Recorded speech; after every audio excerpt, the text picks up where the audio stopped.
Can you guys hear me?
How about now? Can you hear me now?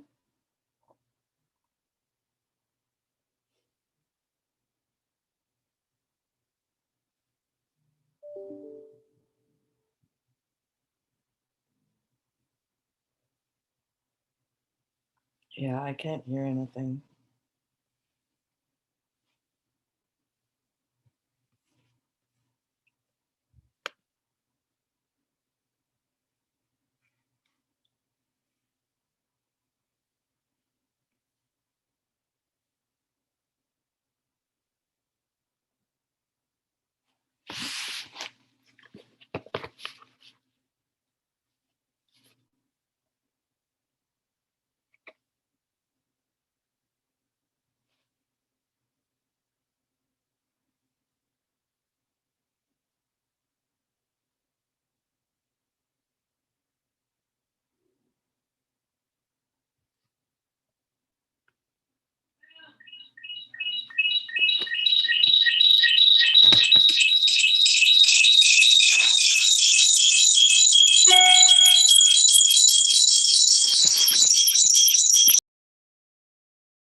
Can you guys hear me?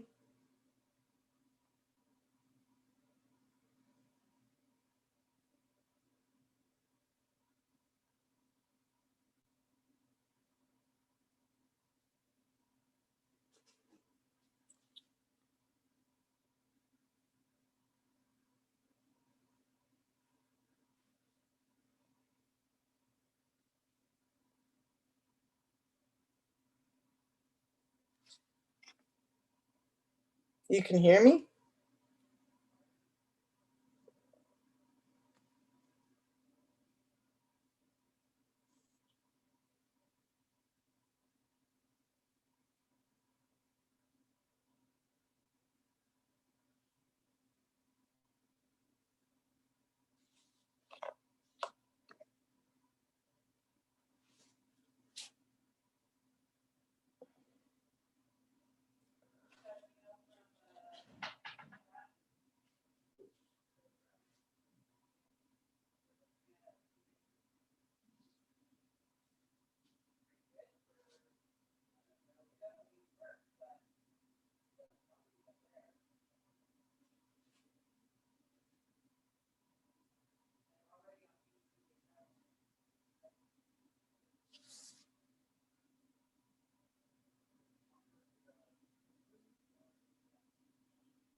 Hello?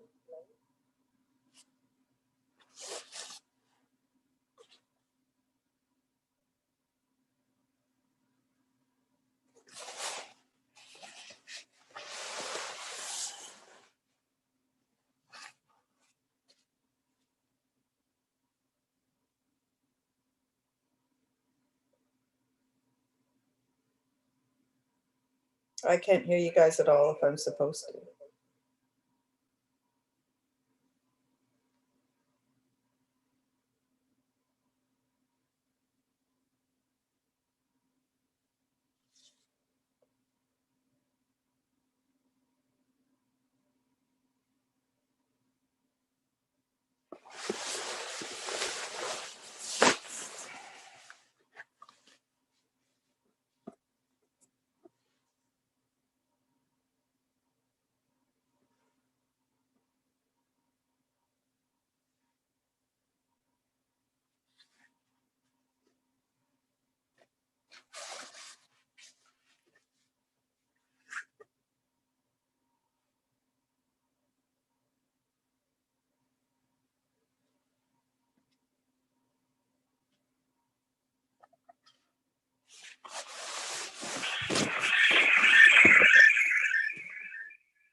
Test, test.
Test, test.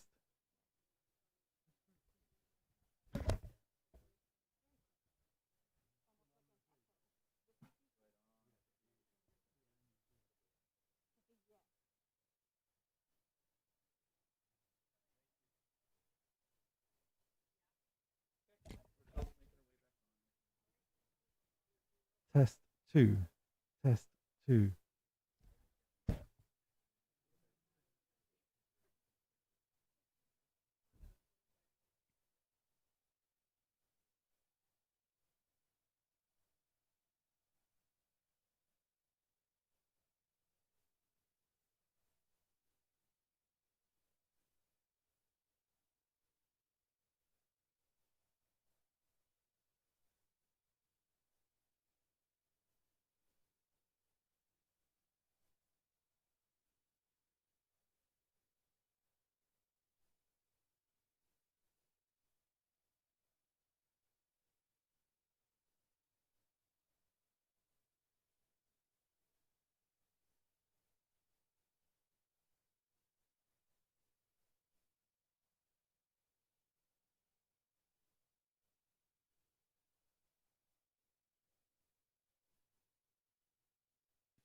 Can you hear me now? We heard you there, Rochelle. Oh, there you are. I can hear you guys. Woo. Here we go. All right.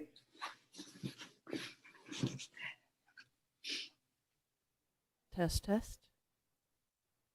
Test, test. Thank you, Julian. Appreciate the effort. We're not on at the moment, are we? We're recording and stuff? Do we need to start back at the beginning here, or are we just going to kind of roll from where Miss Monteith was from, starting? Calling this to order, as in a whole new meeting?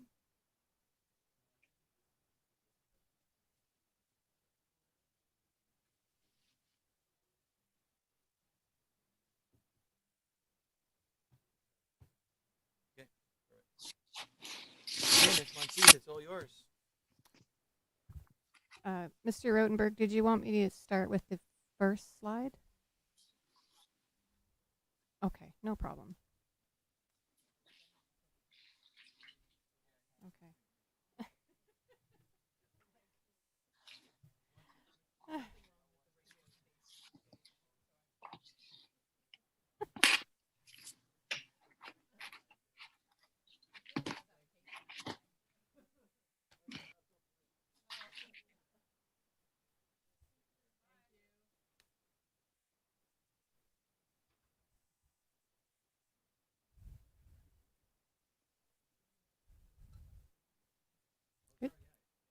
Okay. Thank you. Okay. Test. Through the mayor, good afternoon, council. This is our first budget meeting of the 2022 to 2026 5-year financial plan.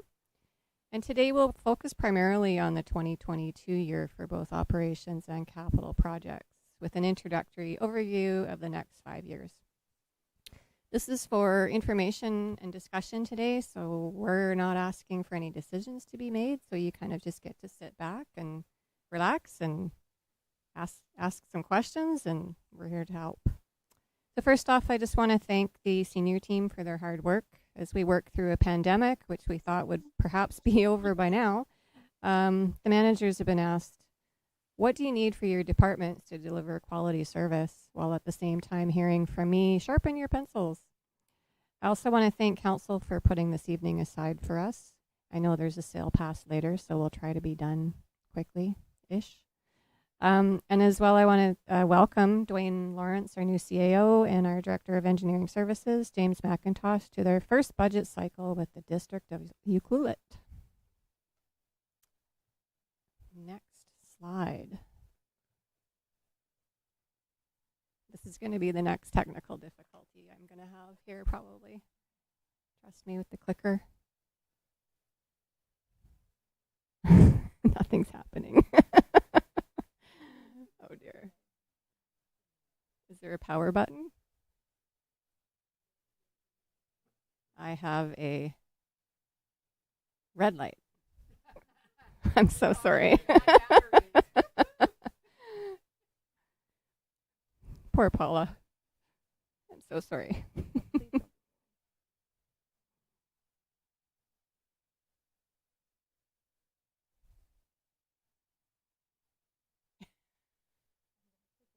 Okay.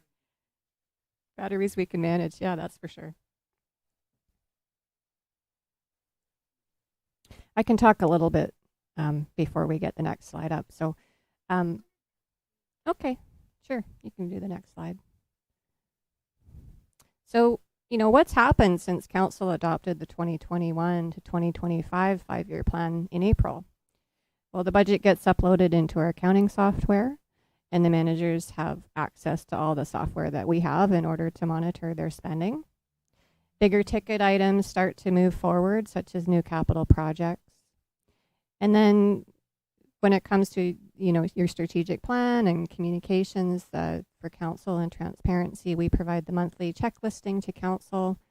We bring you the quarterly actual variance reports every few months to council. And of course, our audited financial statements come your way as well. And that's a good way to keep council informed of what our spending habits are like as compared to the budget. Then in the fall, the managers start to review their departmental needs with myself and the CAO. The budget workbooks are updated.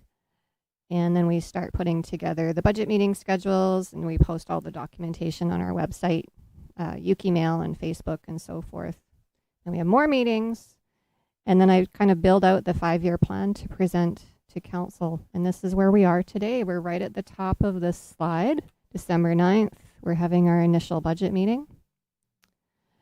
And then in February, we're going to come back and we're going to do the full draft of the financial plan. We're going to talk about taxation in more detail and introduce a 20-year asset management plan to start talking about our long-term future.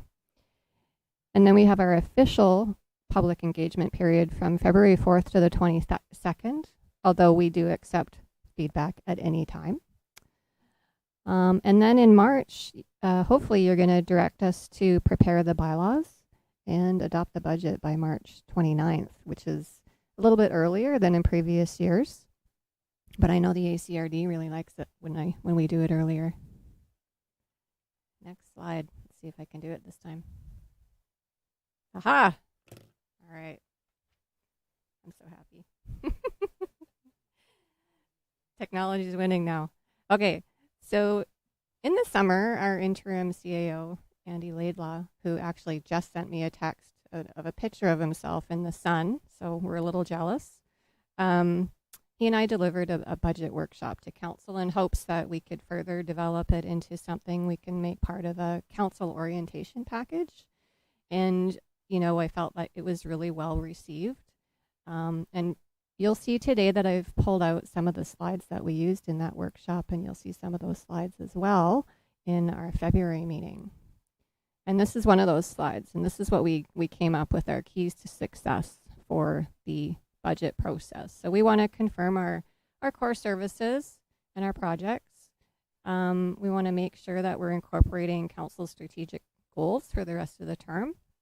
And we want to talk about asset management. We want to reduce reliance on reserve funds and set a multi-year course moving forward. All right, next slide. Okay, and then this happens. So we get our tax bill in the mail, and we go, holy smokes. But one of the things that we talked about in the budget seminar is value for money. The average homeowner pays in 2020 pays approximately $301.83 per month in through their property tax, and there's quite a long list of services that you get for that. You get your water and sewer, your fire and emergency services, roads, drainage, sidewalks, traffic control, recreations, libraries, hospitals. We have our building inspection and bylaws, services, planning. We got all our parks and open spaces, that beautiful Wild Pacific Trail, hospitals, police, schools, garbage, airport, and the list goes on, and transit is coming.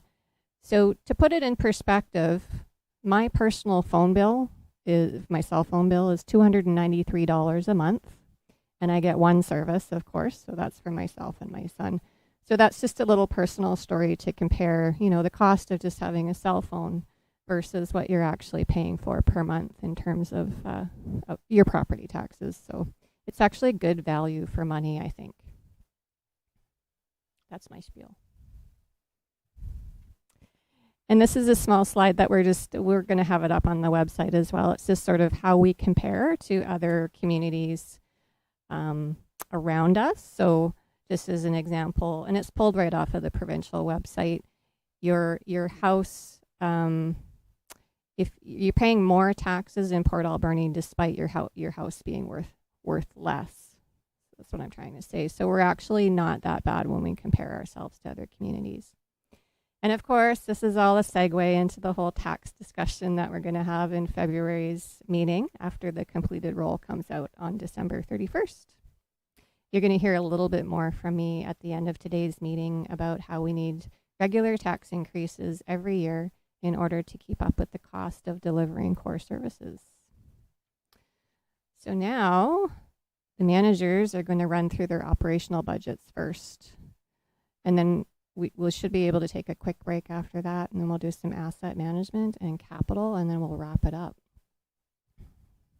And the way I've set it up this year is you'll see when we advance the slides we're presenting what council adopted as 2021. So when we did the 5-year plan last year, that first column is what you already adopted for 2022, not 2021, sorry, 2022.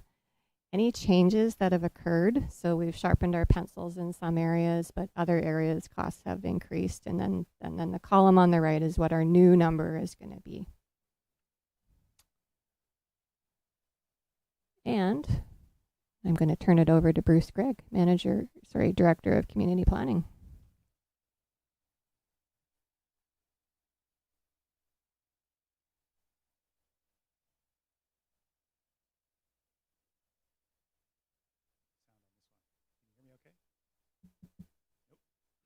Green light. How's that? Okay. I will try to project. Okay, so the community planning department, just for those who are maybe watching online, it includes planning and development services, long-range planning, building permit and inspections, bylaw services,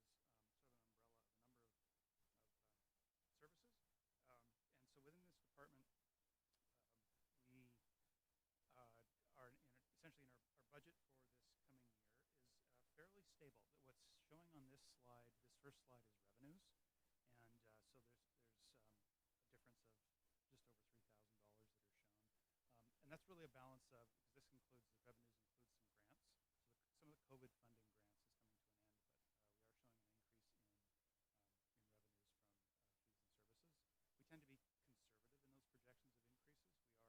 We are over what we had anticipated this year, but when we're raising those sort of projections, we want to make sure we're conservative and not overshooting in those. So we are showing a slight increase in revenues from permits and fees for next year, and it more or less balances out that dropping off in 2022 of some of the COVID restart grants. Next slide, please. So this next slide shows the operations budget, the other side of the picture. And I think there's an increase from currently, or what had been shown was $734,000 for departmental budget. We're showing that increasing by, in round numbers, $50,000 to a $786,000 budget. And that really reflects that we've been getting by drawing more than our share of a split position with corporate services. And this is really a shift to the request, the increase to be shifting to a dedicated planning assistant position rather than that shared position with corporate services. And that plus there's also a balance within the building inspections role to get additional resources there. Really, those changes should allow us to get ahead and stay ahead and really provide better service on the increased level of permit applications that we're experiencing. The other thing I'd point out on this slide, there's the new projects that's showing that sort of part of this is canceling out. There was a movement within the 5-year plan of an anticipated project. Next slide, please. So here, speaking of projects, is some of the special projects that are on the budget. We have 2 carry forwards, the DCC bylaw review and the subdivision standards bylaw review. Both of those are essentially waiting for a piece, which is the adoption of the OCP and the land use plan that sort of feeds into what is built into the DCC bylaw review and the servicing model of that. So those are already, were in the budget, and these are carried forward to expected to start up early in 2022. And then some of the other similar, these aren't capital, physical projects, but some things within the 5-year plan, which are going to are anticipated to use some funding, generally for hiring of some specialized consultants on some of these projects. So the highlight here is there's some things that are, again, some of the follow-up work from the OCP in future years, and that these are typically funded by reserves, and we had started to try to have more of a regulated sort of setting aside of funds, but there'll be a further discussion around reserves policy, I think, in the future.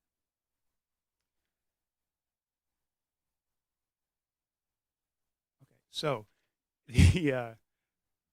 so in the 5-year financial plan, really the difference in that COVID restart grant you can see in the second line, that is ending in 2022, and so there is it in the core expenses on the bottom line there. You see it.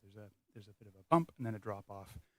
So really, essentially, that second bylaw officer that was funded with the COVID restart grant is that funding source ends in the fall of 2022. Beyond that, I just see if there are any questions.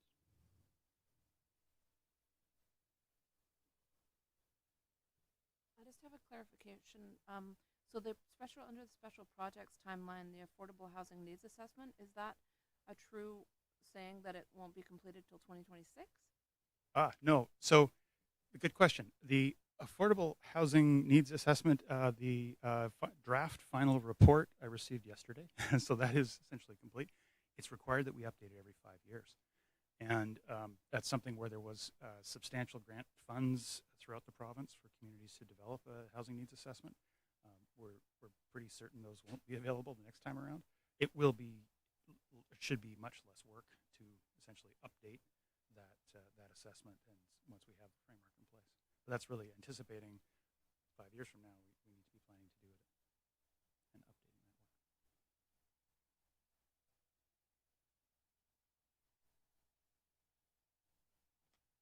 I got a quick one.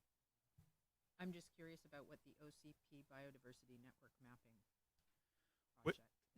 Certainly. Within as council is aware, the official community plan, we've included I'd say a lot of good new content in the draft.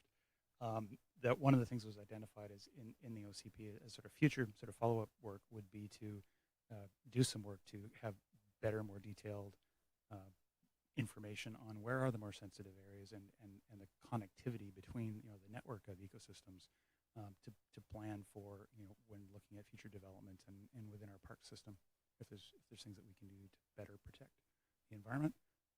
And that's something that I think in the 5-year plan it was earmarked as potentially 2023 or 24. That one is one I would just note. I'm glad you asked. Is one that we're quite certain we can get grant funding to pay for probably half or more of the cost of that as well. Little follow up on that. So that would sort of give us information for things like wildlife corridor potential. Okay. Exactly, movement of animals and invertebrates, and really what is we're very fortunate to have amazing open space and green spaces and natural environments around us. But really, what are the most important pieces to retain connected, and even things like, as we know that we have some large mammals that move through town from time to time. What are the pros and cons of keeping some of those corridors that have been used for thousands of years? Thank you, Free. Thank you. Thank you, Mr. Gregg. Next up is Chief Gettis, Fire and Emergency Services.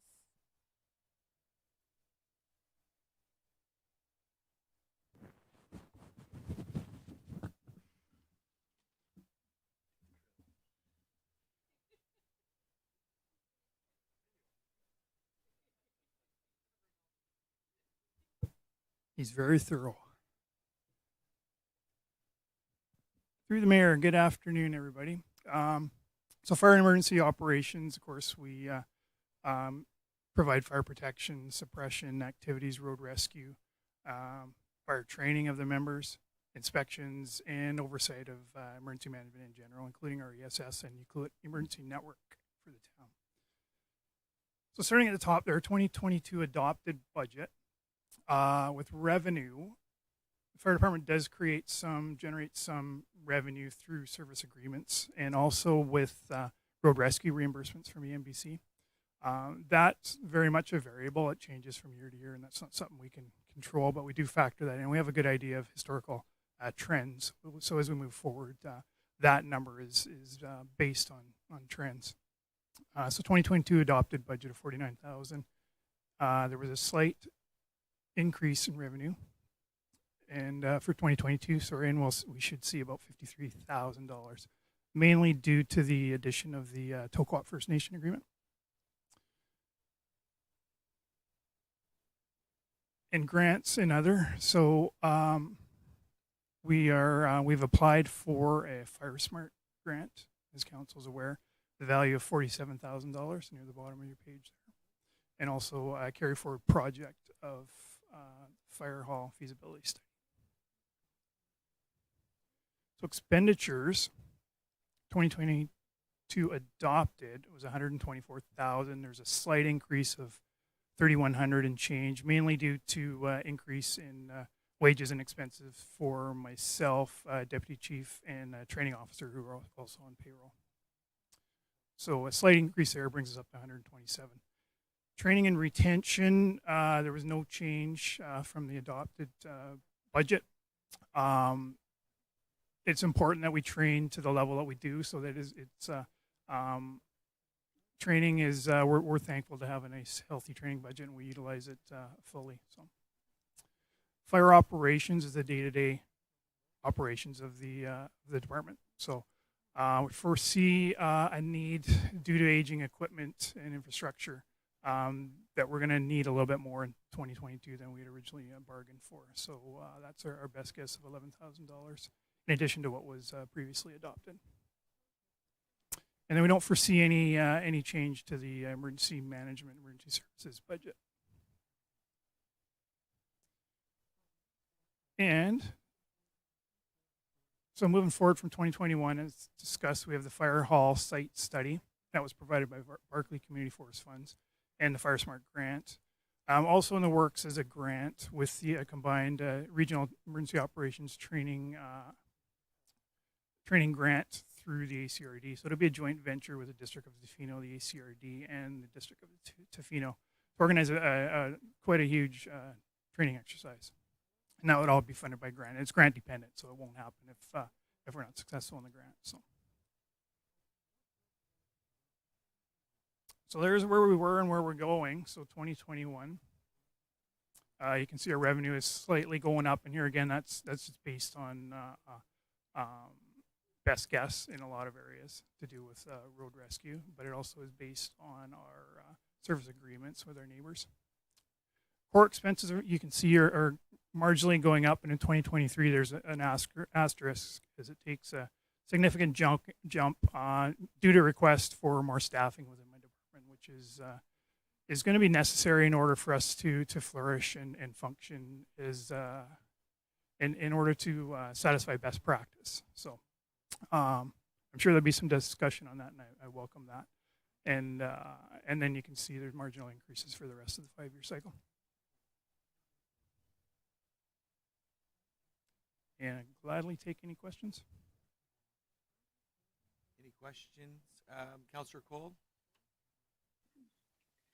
Sorry, through the mayor. Thank you, Chief. I would like to know, you're talking about 2023 and additional staffing due to best practice. Can you elaborate a little bit on that? Yeah, through the mayor, it was a big step hiring a full-time fire chief, but to do it properly, we need more resources. We are mandated to have a regular system of inspections as a municipality, and that's something I've been able to initiate, but in all honesty hasn't flourished like I would like it to, mainly due to time commitments. As well as training. Training is a big job. Before I got here, we had a fella who we all know is very dedicated to the community and was on the payroll marginally and we got about tenfold out of what we put into him. And he did it out of the goodness of his heart, which is great, but I don't have another person like that.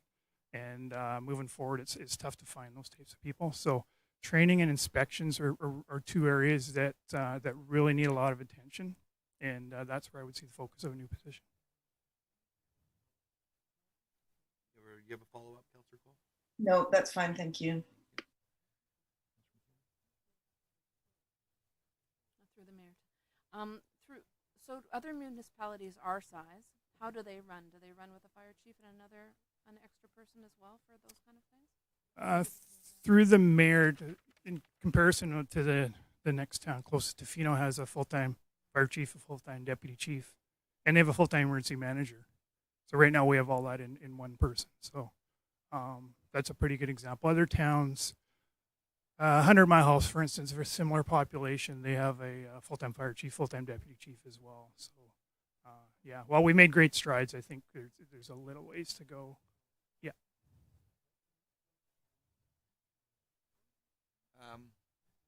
Yeah, the only comment that I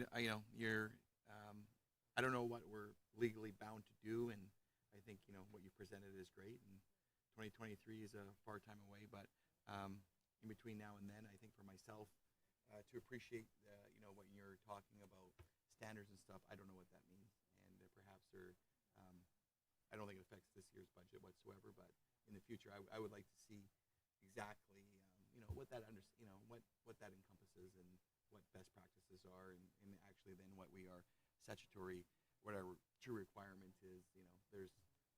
That'd be my only request. I think later on is just really, and that might be a third party, just educating council about some of this, and we go a long way for us. Absolutely, that's a great idea. Councillor Cole, you're good? Okay, thank you. Okay, thank you, sir. Thank you. Appreciate it. And that's me. Through the mayor, I'm just going to also jump in here and just let council know that Mr. Lawrence will be presenting a staff slide at the end of all of the operational budgets. We do have several staff requests, so he's going to speak to that. Obviously, we're going to talk about it all the way through, but he will come in at the end with a formal slide so you can see it kind of all in one place and how we're trying to spread it out. So on to finance and corporate services. That's myself and Mr. Rotenberg. So I'll start it off and then I'll pass it over to Joey. So the finance department, we account for transactions. We provide treasury. We look after taxation, financial planning, and budgeting. We look after the procurement process, fiscal management, and we support all of the departments with myself and 3 other staff. Well, 1 other staff at the moment. I've cut in half recently. So on the revenue side, we have interest, penalties, and miscellaneous. So it's interest on our investments, and penalties are overdue taxes and overdue utility bills and things like that.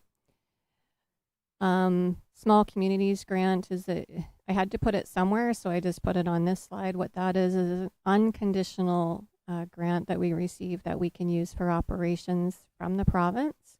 And it's based on what our assessments are for our area. And because of the fact that we're considered a small community of less than 5,000 people.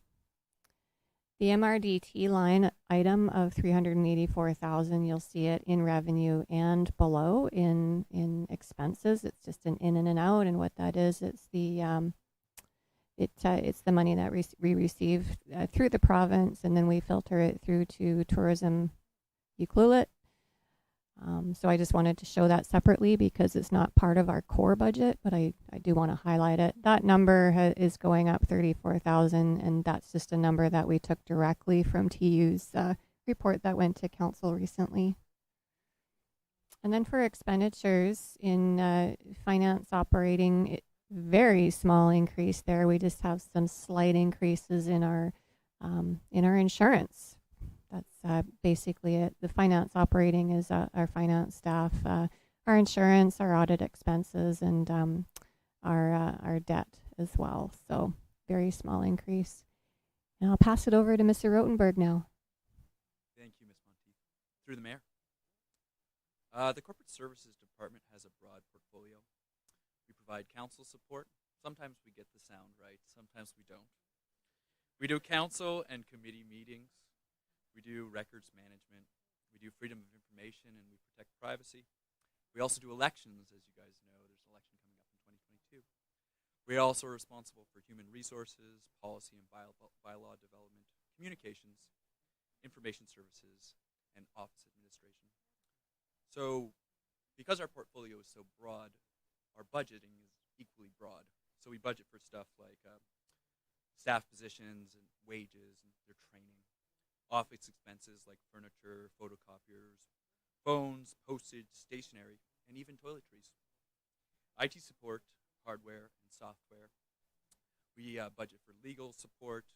We budget for HR expenses like recruiting and staff appreciation. We budget for advertising and communications. And then also council's expenses are within their own budget, but I'll be presenting that budget as well. This year, we're strived to stick to our core budget as much as possible. You'll see that there's one significant, there are 2 major deviations that you can see here. One is in the corporate operating budget. It's for about $85,927. That deviation is a result of the rethinking of our corporate planner clerk position. We've reimagined that position to become a executive assistant position. The executive assistant position will be responsible for human resources, for communications, for OH&S, and for council support as well. As a result of this reimagining, the executive assistant's position wages and benefits have been brought entirely within the corporate services department's budget. Before, the corporate administrator position was split, I believe 60-40 between the planning and the administrative position, or in the corporate services budgets. So that's that jump in the budget that we're looking at there. Now, on I guess the opposite side, on the information technology side, we're looking at a decrease of upwards of $22,000, or a little more than $22,000. The difference there is we were planning in 2022 to revamp our website. Our website's going out of service, so we've got to create some upgrades. We've pushed that project to 2023. It's a $20,000 project. The other savings are in IT support. Despite what happened here today, we did have some support today. We've been able to realize some savings in that category over the last little bit, and we're also not planning as significant IT projects in 2023. So those are the two majors there. It would be great if the next slide would. And this is council's operating budget. Here we're not looking at significant deviations, a couple minor corrections to better align with council's actual spend, and then a minor increase in council elections, orientations, and referendums there. That's to do increased orientation of the new council group. Are there any questions I can answer about that slide at this point? One thing I'd love to draw your attention to at this point is the economic development portion of the budget. I better get back to my notes so I don't get lost. So council allocated $10,000 of these funds to explore economic development options, including the future location of Tourism Euclid. Tourism Euclid's now found a home. In 2021, council also committed to Island Work Transitions, Inc. for their West Coast Business and Workforce Strategy program. My understanding is that they have not requisitioned those funds at this point because they were using those funds in order to apply for a much larger grant, which is still in the queue. So what we've done with this budget at this point is we've taken the $10,000 out for economic development investigations in the new home for Tourism Euclid, and we've put the $9,000 in for this project that Island Work Transitions is working on. That may or may not be requisitioned because it's contingent on whether their grant application is successful or not. So we're suggesting that change be made in terms of the line items. Next slide, please. 2022. 2022 is a big election year. So it's a big year. It's a year a lot about the electorate. There's the 2022 election, so that's going to be a big project for the Corporate Services Department to be working on. We're also working on the alternative approval process, so that's obtaining electoral approval for the water filtration and treatment loan authorization bylaw. Details will be coming your way over the next couple months, we think, probably in early January. As usual, our department is always working on several bylaw and policy updates. So those are the major 2022 projects. The 2023 project, as I mentioned earlier, is the website rebuild. Maybe I'll turn it over to Ms. Monteith to address the other two items briefly. Thank you. Yeah, the other 2022 projects that don't, well, the one doesn't really affect the budget in terms of doing the process is the coming up with the 20-year capital plan. I'll be working with Mr. McIntosh for the most part on trying to come forward with a long-term financial plan that supports our capital and our asset management. And then we'll be working on our business license bylaw review and the regulatory bylaw that goes with that as well. So, and that's all funded through operations. So I believe that's the end of our slide, or here's the 5-year plan. So the changes that I've discussed right here are borne out in the changes between the 2021 and 2022 plans right there. I can try to address any questions you may have at this point about the individual line items or the 5-year plan in general.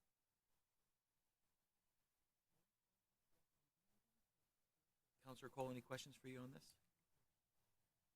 No. Okay. Just one on the previous slide. Just remind me what council promotion is. Council promotion is events that council hosts. For example, the annual staff party. It also involves. That's you. Did not know that. That's you. It also involves sort of meetings that council were to hold or host. Okay. Oh yeah, and of course the radio appearances that the mayor makes. Yeah, $2,000. Okay, it's not. It's fine.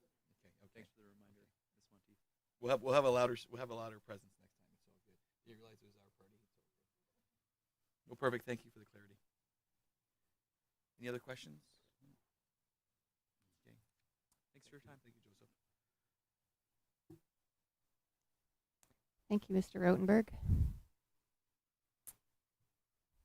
What do we got next? Ooh, Miss Fortune. She's going to be up here for a while. She's got Small Craft Harbor Parks and Recreation.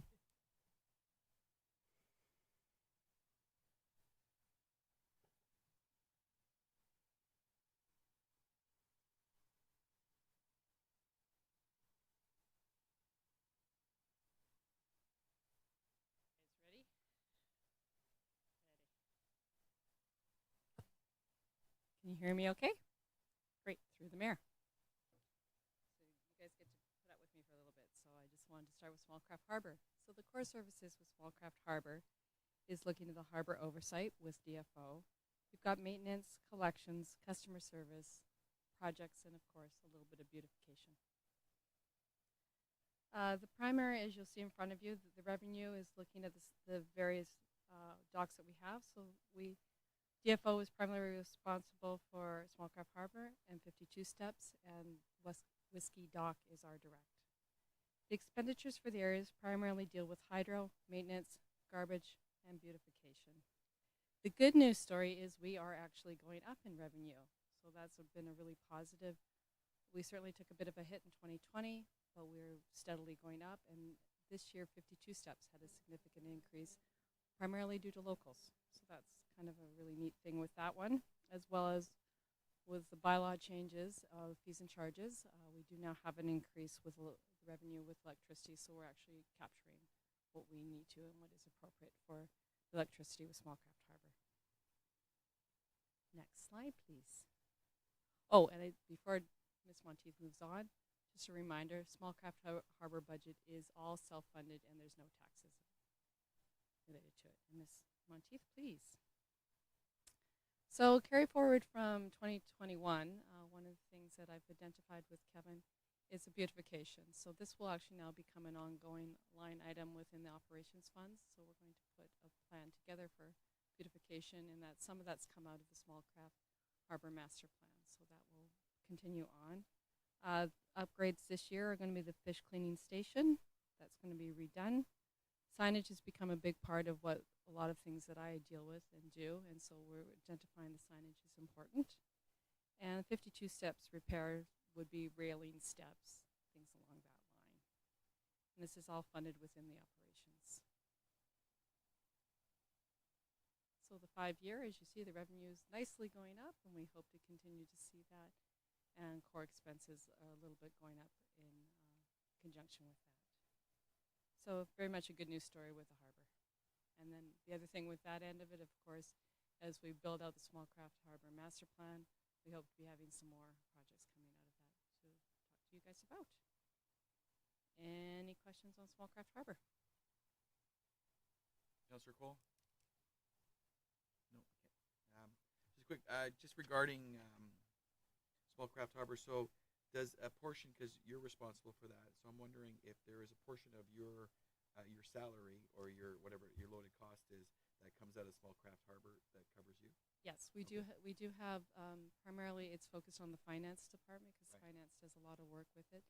So Ms. Monteith has taken a proportion out of Small Craft Harbor to address that issue. Perfect. Thank you. That's my only question on the harbor. Maybe I'll just jump in for a sec here, Abby. Oh yes.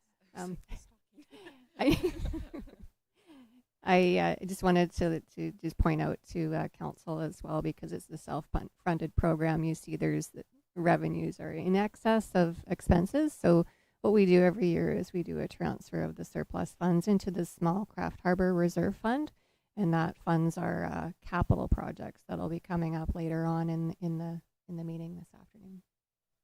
Thank you. Good distinction. All right. Next one, please. Okay, so switching gears. This is the Parks and Cemetery operating budget. I've got lots of notes on this one. So the Parks Admin, primarily, you'll notice a little bit. So I'm going to jump down to the Parks Admin level, and we do have a bit of a jump. That's primarily due to a little bit of tools and equipment, but also wages. What we're looking at doing, we've previously tried to do summer staff. It has not worked. So we're switching over to a seasonal 6-month position, and I think we'll get a good bang for our buck on that one. Parks and open spaces, you'll notice there is a jump. Parks has been undercut with equipment and materials for the last couple of years, as well as we've had increase in prices, and that has taken a toll on things like wood, crush, along that lines. So something along. So I'm asking for increase in that area. The other big end on that one is Wild Pacific Trail. We now are responsible for the maintenance.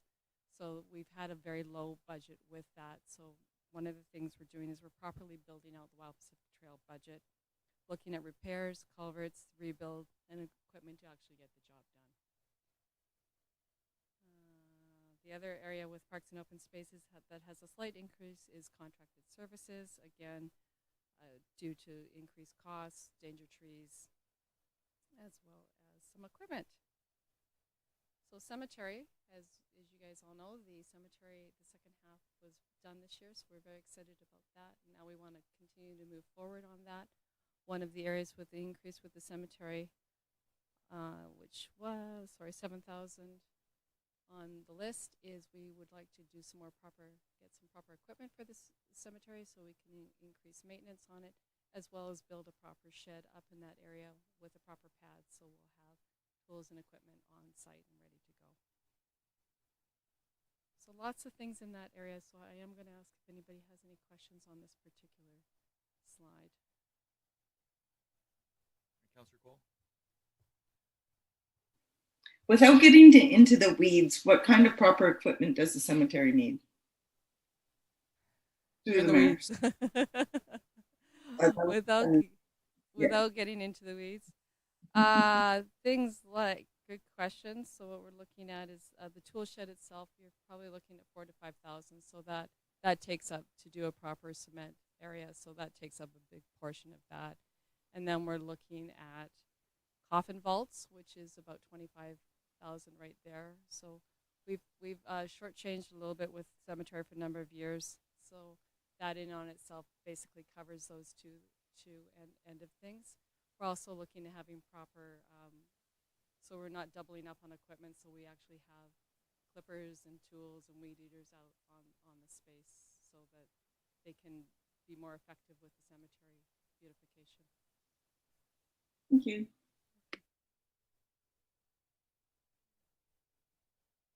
I think the big one for me on the cemetery, it's the line item. It's great to get the equipment, but I hope that there's also going to be more resources with people, because absolutely, we've all been there, and I think we really appreciate what's there right now, and we just hope that we can maintain and make it better as we're going forward. And I just hope that have you increased your budget then for man hours spent out there, or just for equipment? Just equipment at this point in time, but what we're doing, I'm working with our person on that, and what we're doing is we're looking at the next 12 months in terms of how we're going to play some of the that's my recreation side coming out, in terms of programming through for parks and cemetery and how we're going to pull that in. So that is something we're going to be focusing on.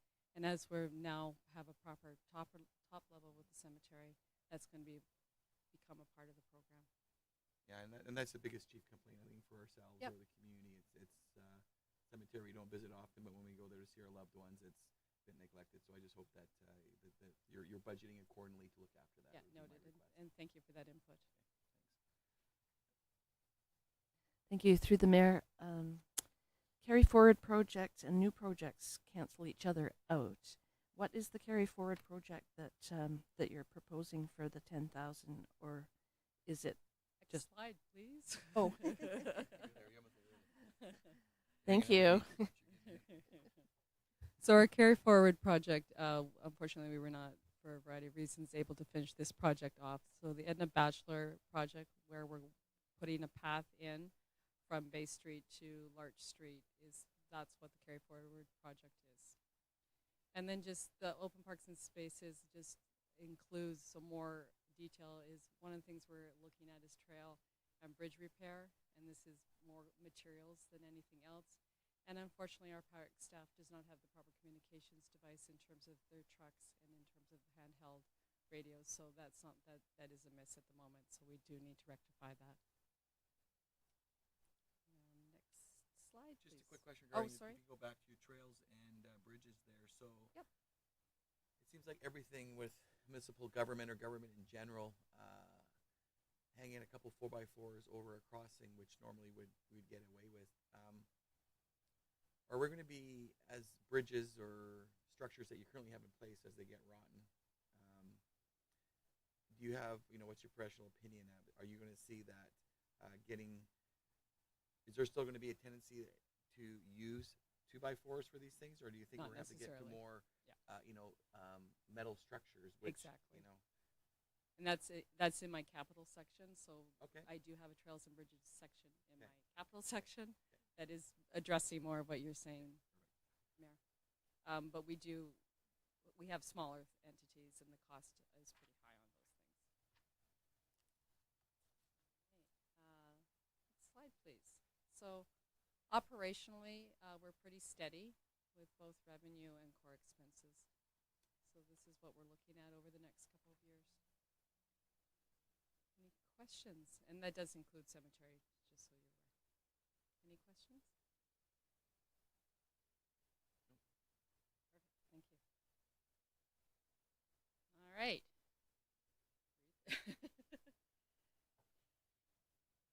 So it's been challenging for the recreation department with COVID. There's been no question. I was back looking at some of our numbers from the last couple of years. We hit one of our top for sales of service. We hit one of our top years in 2019, where we were just over 286,000. And then when we went into 2020, we went down to 207. So that was a significant drop for us. And it's been challenging for the team in trying to reinvent themselves in terms of programming. The good news for me is this year I budgeted $298K, and it looks like we're going to come in at that for sales of service. So we're still moving forward, not quite to where I was hoping we would be. As you see, I budgeted $364 for 2022 because COVID was supposed to be done by now. Well, it's not. So got a little bit more conservative. One of the big areas that we are not getting direct sales of services in our rentals. The court just started back in. That's been a staple for us for years. So court's just started back in the last 2 sessions.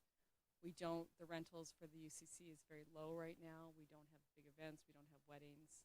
So that's taking a real hit because that is where we actually make our funds. Programming we've done well on, and my team has worked very hard to develop that out. Still short. Adult programs is still quite tight, and there's restrictions on size that we can do with our fitness programs, but we're working towards it. So I think we're still building a strong programming end of things, but we're certainly taking a hit with the rentals. RMI, as you can see, we've got some carryover with RMI and some increase on that end of things. And then, of course, the COVID Restart grant has been applied to recreation to support. Any questions? Next one. So operations. So this one's got minimal change. We've got ups, we've got downs. The good news story is we did install a capacitor this year for the hydro. It's made a significant change. We've gone from basically what was $3,000 a month down to $2,000 a month. So I'm quite pleased with the capacitor. So that was a bit of a long time coming, but we've got that in place, so that's been great. Probably the biggest increase that you'll see is on the recreation admin, the $12,000. We need to update a program for our online heating system so that we can continue to have heat in the building, and that's just something standard that we have to do every couple of years to maintain. Janitor supplies have also gone up quite a bit this year, and it's just something we're trying to balance out a little bit. So primarily the janitor supplies where we've seen the hit is on our public washrooms. So that has increased, as well as actual hard costs on that has increased. So you'll see that. So it's gone back and forth, but basically balances out to what was originally budgeted for the 2022 budget originally. So special projects, this is carry forward from 2021, and these are projects that the wayfinding budget is a 3-year project, Bilingual Signage is a 2-year project, and these are funded by RMI. With the wayfinding, we've done the background this year, and then next year we'll start seeing some projects coming forward, or signs coming forward, which we're quite excited about. Bilingual signage, planning department's kind of taken on that role, so those are rolling out quite quickly as well. We do our annual heritage sign, so that's something we do through RMI, and as I said, wayfinding completion with RMI is going forward. One of the things that has been noted is the exterior painting for the UCC South top section. So we're just looking at the top section, and it's basically an aesthetic look at the moment as to whether we want to do that. So we're budgeting that at about 20,000. I've also budgeted in 2020. Where did I put my note? 2023 for 40,000 for the remainder of the facility. The Junction sign is the other one. I put it forward to you guys last year, and so I'm redoing it again this year. The Junction sign from afar doesn't look too bad, but if you get real close, it's going to need some work. Maybe not this year, but certainly within the next couple of years.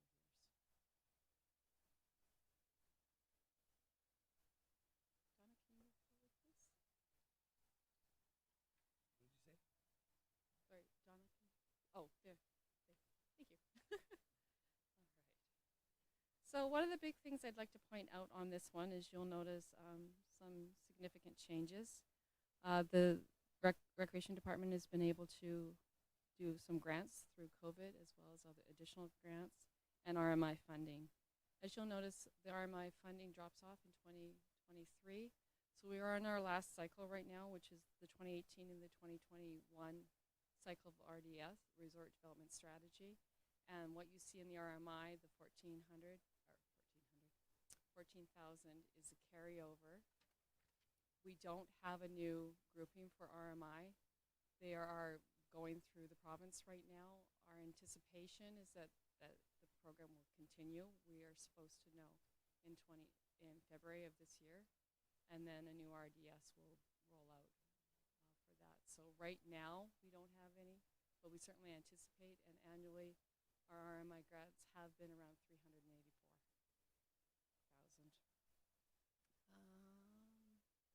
Sales of service stays just a slow increase, and our core expenses accordingly as well. Any questions? And of course there's always pickleball, so that will help us with our sales of service. Always. Any questions? Questions regarding? Hey, Abby. So Yeah. the exterior painting for the top south Yes. section are you including all the wood trim restaining too? Because I noticed like the sign and all the retrim. Is that the whole building going to be done? Yeah. No. That is correct. And then the next question, the Junction sign refurbished. Yes. Could that, if we had RMI money, can we take that out of RMI? Potentially, yes. Yeah, and that was my note about that. I think, yeah, that's definitely to me in RMI. I'll let you sort that one out. Yeah. You have another question? I have one question. You good? No, I think that's great. Bilingual signage. This is Yes. Indigenous signage, right? That's correct, yes. Okay. And remind me, that's to do with street signs, Yes. back trail signs? It's street signs. We've identified key street sign areas, and it is a 2-year project. And the wayfinding is something close and dear to me. Yes. I've never seen a plan for that. I can And certainly. just for what it's worth, I love where you've put them. Yeah. And they're always like delighted and surprised. I'm just curious what your rollout is and where that is. I'll do a little less surprise and do a report for you guys in Okay. January. That'd be awesome. Thank you. I'm not seeing any more on those, so that's great. Thank you. Anything else? Thank you very much. We're a good bunch. We keep it easy here. We actually have a photo coming up later on this evening of the street signs. So you'll be able to see that. So it will be even less surprising. Okay. Miss Fortune is done, and we're going to put Mr. McIntosh through his paces as the anchor operations crew here. Sewer. Yeah, sewer, water, public works. We have to ask all the hard questions now. So 3 months new. Good evening, Mayor and Council. So these figures are new to me. I have done a line-by-line review of them, and I hope to articulate to the detail as well and answer your questions. If I get stuck in a point, I have seasoned colleagues to deflect and rely on. Okay, thank you very much. So I have 3 departments in front of us today. I'll go through them and stop for questions at the end. It's sewer, water, and public works. The first one that I have here is sewer operations. That's our sewer fund. And what this budget pays for is core services, carry forward projects, and new operational projects as well. So those core services are testing, monitoring, maintenance, connections, emergency planning, facility maintenance, pump repairs, and treatment. This budget in front of us is balanced both for expenses and revenue at $332,000. Sorry, to be exact, 323,832. The budget does have some modifications from the adopted 2022 to the proposed 2022, and those are in revenue. So revenue declines overall by $56,000. So what we see is a change in sales of services there. A recalculation happened and a reforecast, and some of those figures came down. So we're pulling a little bit from sewer reserves, $25,000 that will go into this fund proposed. Expenditures, no change overall there. There was a little bit of change, however, in admin, so reallocating some personnel in that department, and for a little bit of savings there as well, $22,000 or $19,000 rather. So we also have some carry forward projects there for $25,000.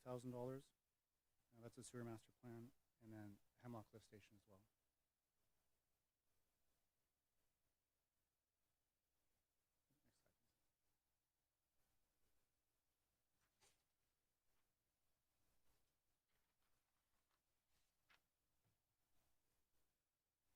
So our 5-year sewer operations budget,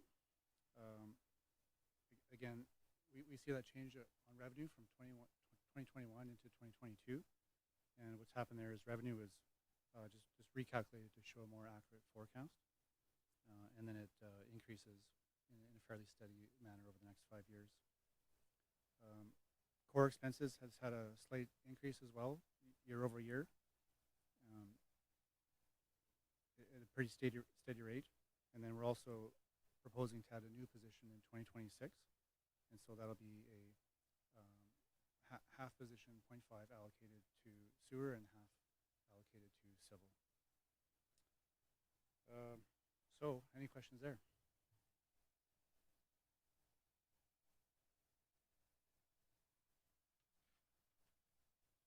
That I'll move on to water.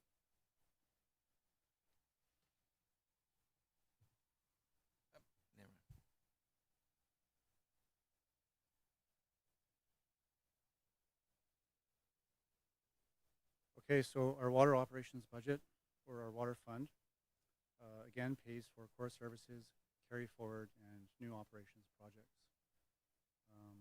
What's in those core services is testing, monitoring, provincial reporting, data collection, infrastructure repairs, facility maintenance and pump repairs, emergency planning, and flushing. This is an exciting year for water. We're increasing our maintenance and routine quite significantly.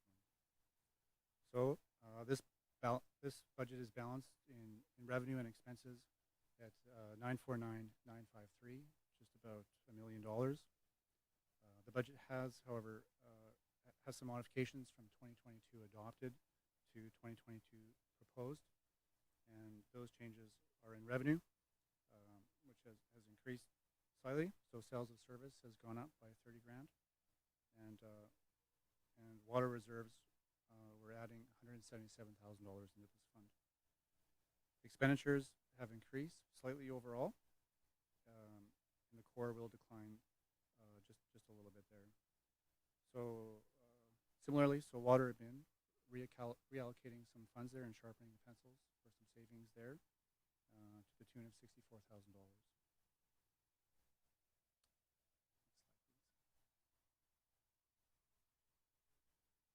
There's carry forward projects here, sorry, so $10,000 for water conservation plan. There was a study completed, and now it's time to complete that water conservation plan. There's new operating funds here, $70,000, and that's to do that the Signature Circle recommissioning site services.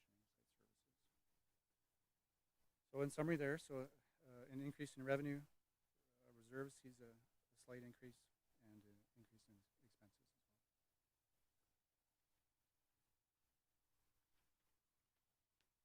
Looking at the 5-year operations water budget there, just some key points to take a look at. So again, revenue was recalculated to show a slight drop from 2021 to 2022, and then it increases. Core expenses have a slight increase year over year. And in water, we're adding a new position, or we propose to, in 2026.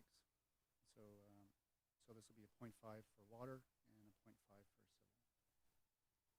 So, do I have the wrong date?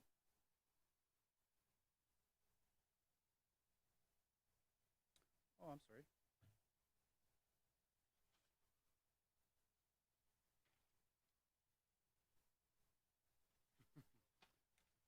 So you've now received two sewer 5-year plans. I apologize. That must have been. Okay, so let me take another crack at 5-year budget key points there for water operations. So that forecasted revenue is expected to increase by 4.5 per year. And core expenses, we see a big decrease from 21 to 2022. And this is largely from getting revised cost estimates for our water reservoir cleaning. As I mentioned, we've increased our maintenance quite significantly in 2024. We're planning to add a new water person, 0.5 in water and 0.5 in buildings. Okay, with that, any questions?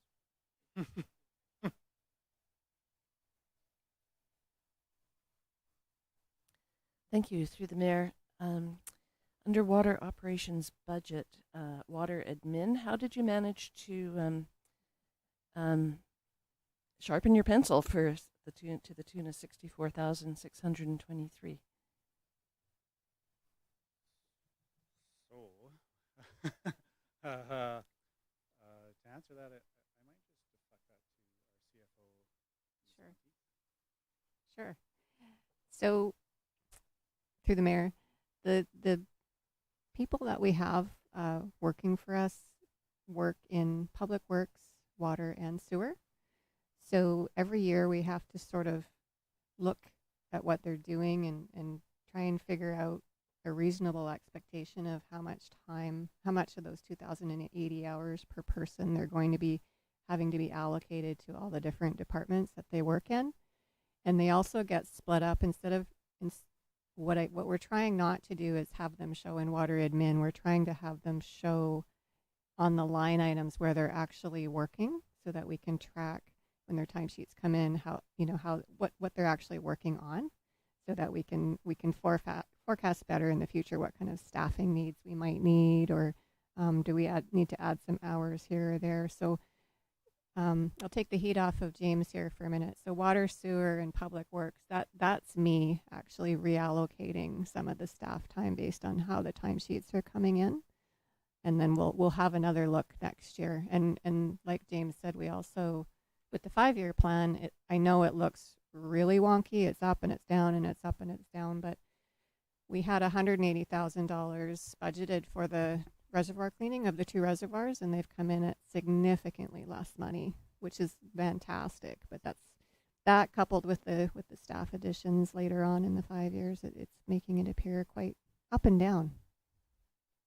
I hope that answers your question. Yes, thank you. Thank you.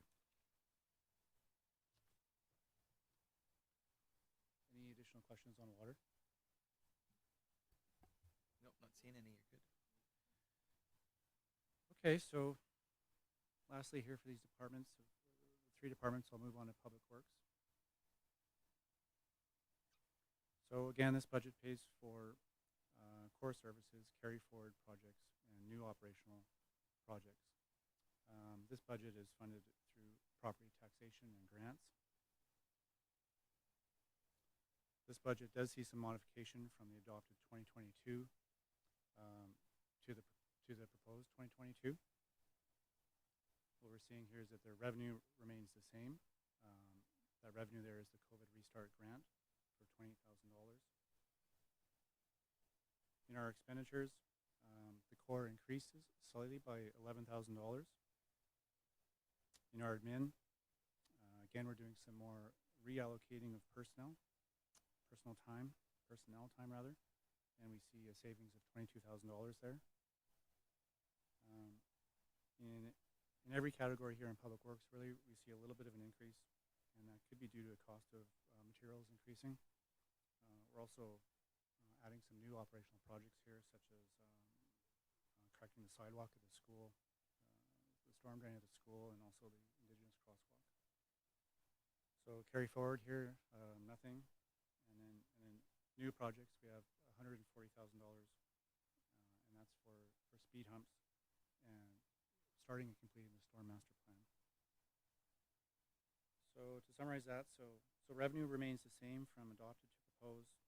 Core expenses rises slightly, and the total expenses rise by about $150K due to new projects and some operational add-ons.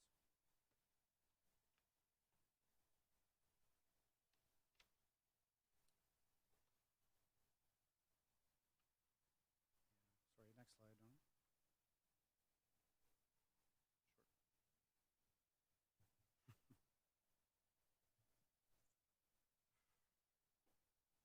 Okay, so key points of our 5-year summary here. The revenue will decline after 2022. That's the completion of the COVID Restart grant. And then I believe that $800 is a little bit of taxation and garbage ticket sales as well. In the core expenses here, so here we're adding, okay, so this is sort of a summary of Public Works. We're adding two employees here that I've mentioned in 2023. This is for 0.5 buildings and 0.5 water. And then in 2025, 0.5 civil and 0.5 for sewer.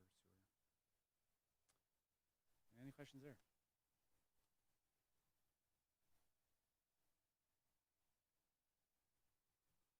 Are we on the special projects yet, or am I jumping ahead? Never mind.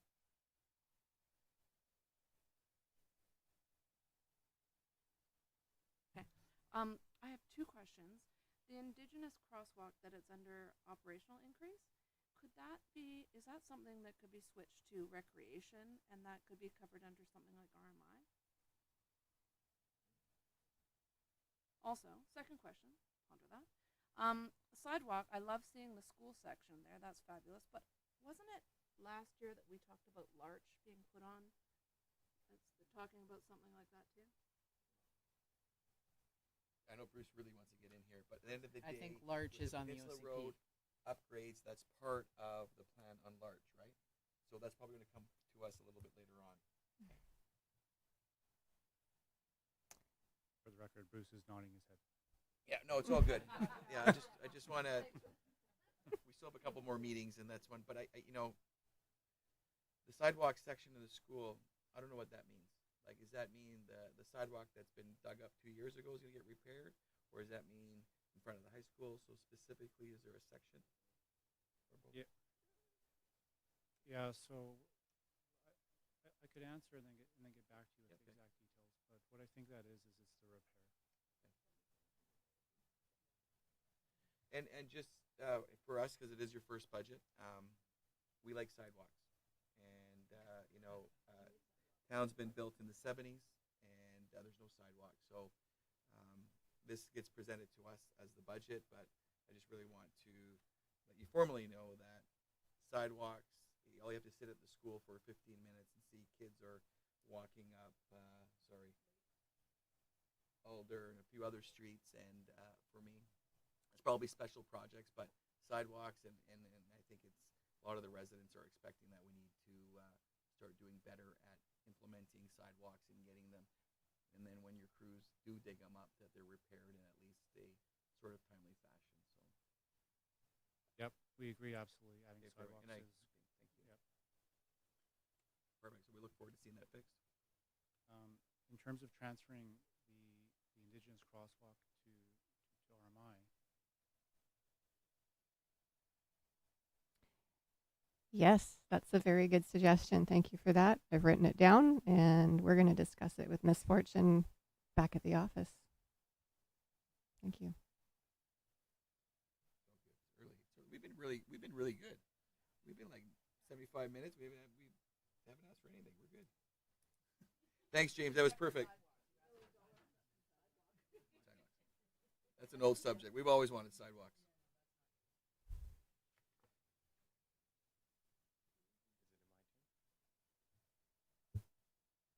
Okay, now it's our CAO, Mr. Lawrence's turn.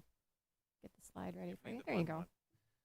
So, Mayor and Council, thank you. So I just wanted to review a little bit of what we're looking at for staffing.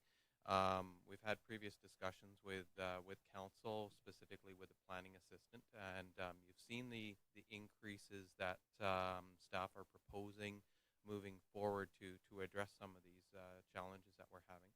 So just to recap, so we have the planning assistant. That is a new dedicated position that would be going towards supporting our planning department. What we'll see there as a result is hopefully an increased level of responsiveness to building applications, building permits, and also give a little bit of breathing room for our planning department, for Mr. Greg and John. Which is sorely needed. So they're really looking forward to that, and we're already looking at posting for that position as directed by Council. So what you're not seeing in there is the sort of executive assistant position that Mr. Rottenberg mentioned, and that's because it already exists as an exempt position. That position was really moved over to support planning over the last few years, and it's being pulled back. It is an exempt position. And not within the bargaining unit. So it's a little bit different on how those numbers played out, and that's why you see a little bit higher increase within the corporate services budget than you do in the planning department. So those two sort of balance out to create that new planning assistant budget. The main one that you see here are within operations. So what we've done is, because we recognize that increased staffing costs they're a big ask every year. So what we're trying to do is split the asks over periods of time. It's very unusual to fill a position on January 1st of any given year. So we're actually looking at starting those positions halfway through the year. Gives us time to develop the job descriptions as well as post for them, get them here. So what you're seeing in front of you right now is a 0.5 building and 0.5 water that will come in 2023 and 2024. So it's collectively one new position, one new permanent full-time. And then in 25-26, a sewer civil position that will be split out over those 2 years. The water recommendations, as Council received back in August, specified, and they were very supportive of looking at a new dedicated water person. So this, you don't see one whole person just for water, because all of our public works crews spread their time out over all of those 4 areas. So this is just to spread those over the different service areas that we pull from, to gradually increase our service capacity with our resources, human resources. You'll also see the new request in 23-24 for an assistant chief within the fire department, and a lot of that, as Council asked about what is the operational guidelines that our fire department is required to undertake for training for their members, as well as increased building inspections related to fire. We have more and more developments that we need to go and inspect. We're anticipating to see a lot more building coming. Lot 16, Lot 13 are two prime examples where we need to bring in our fire department and those certified personnel that can do those inspections, and to be able to maintain those and do those, we're going to need to look at increased capacity within the fire department as we move forward. So that is something that we're likely going to have to see starting in 2023, with a possibility of maybe pushing out a little bit later, but we're still going to get behind, and it's going to be very difficult for a department of one to maintain that level of service. So that's why that is going to be put on the horizon there for council to consider. Down below, we really wanted to make sure that we pointed this part out, is that we had 3 positions that were funded through COVID. And we're going to be looking for direction from council on these ones. So we had a 0.4 2 days a week janitorial position that has helped out dramatically within the services for the community. That has been providing a lot of support for the weekend janitorial requirements with increased visitations. The garbage position, which is a temporary 6-month placement that helped with garbage collection.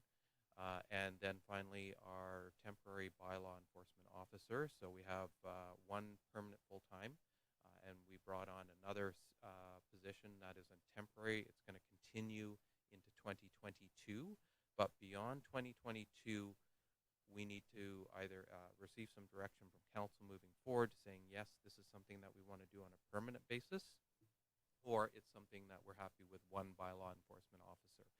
So what council will be seeing specific to bylaw is that they're very focused on the short-term rental challenges that we have right now. It's very time-consuming. So that is what they're focusing on. We'll have a report for council throughout this year, a couple information reports to show what our bylaw enforcement team has been doing. We brought one back earlier, about a month ago, to show where their focal points are, and we'll continue doing that. And then somewhere in 2022, we'll need to take a look at saying, hey, what do we want to do with bylaw enforcement? It is, again, another position that is currently funded through COVID funding, so that means new funds will need to be looked for if council wants these positions to continue, which I think from all sides, we're looking at it saying that, yeah, this is something we really should consider strongly for 2023 as well. So I'm happy to answer any questions that council might have regarding personnel. Any questions? I'll let you go ahead, Councillor Cole.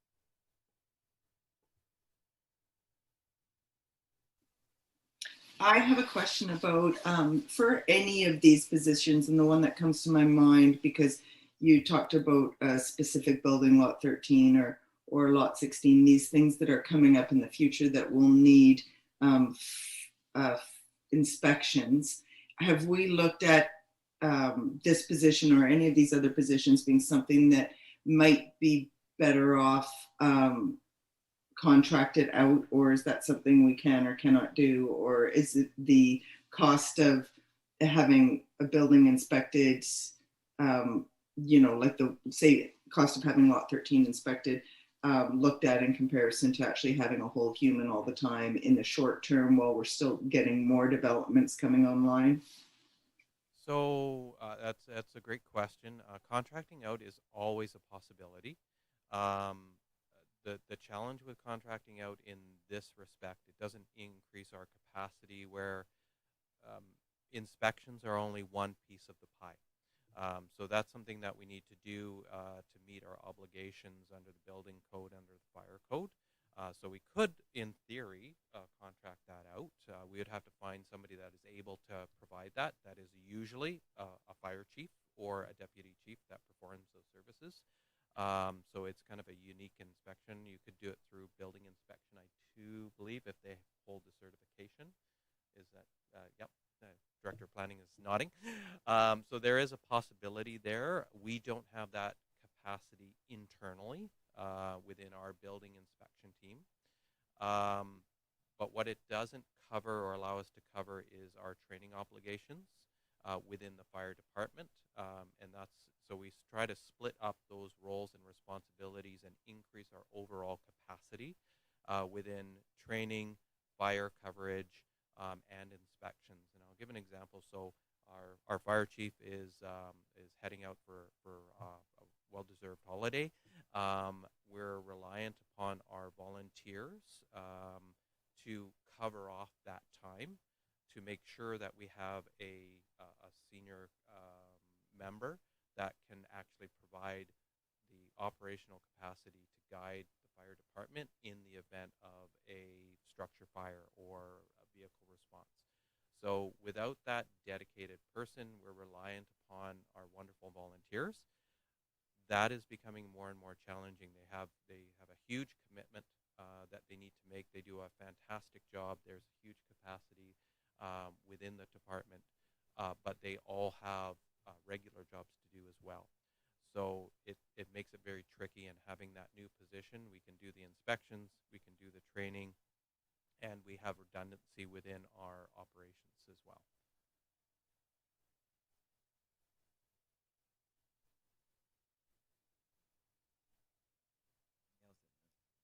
It's all good. You have any other follow-ups? No. I think as we go through this budget, I know we don't have all the answers for the business licensing, but when I see the requests that you're making, which I'm 100% supportive of for 2023, I think it just really magnifies the importance of us looking at business licensing. Mm-hmm. So you're talking about residents having to monitor nightly rentals when at the end of the day, if you're going to get a business license for a nightly rental, I think that's just another expense that we need to make sure when we try to, look at what actually it costs us to run the town and I think the particular individual that's been doing the garbage in town, the guy's a rock star, and I think we all appreciate the way the town's been looking. And as we go down this business license thing, how do we get into the next budget and ensuring that they're set up for success in 2023 through, really looking at business licensing and making sure we can squeeze whatever we can out to that user group. Yeah, and I agree with that. It's we will be bringing back to council in the February report ways in which we can fund this, because it's a big ask. If you were just to do it through property taxes, it's daunting, and we'll be going through a little bit more about what this overall budget looks like towards the end of this presentation.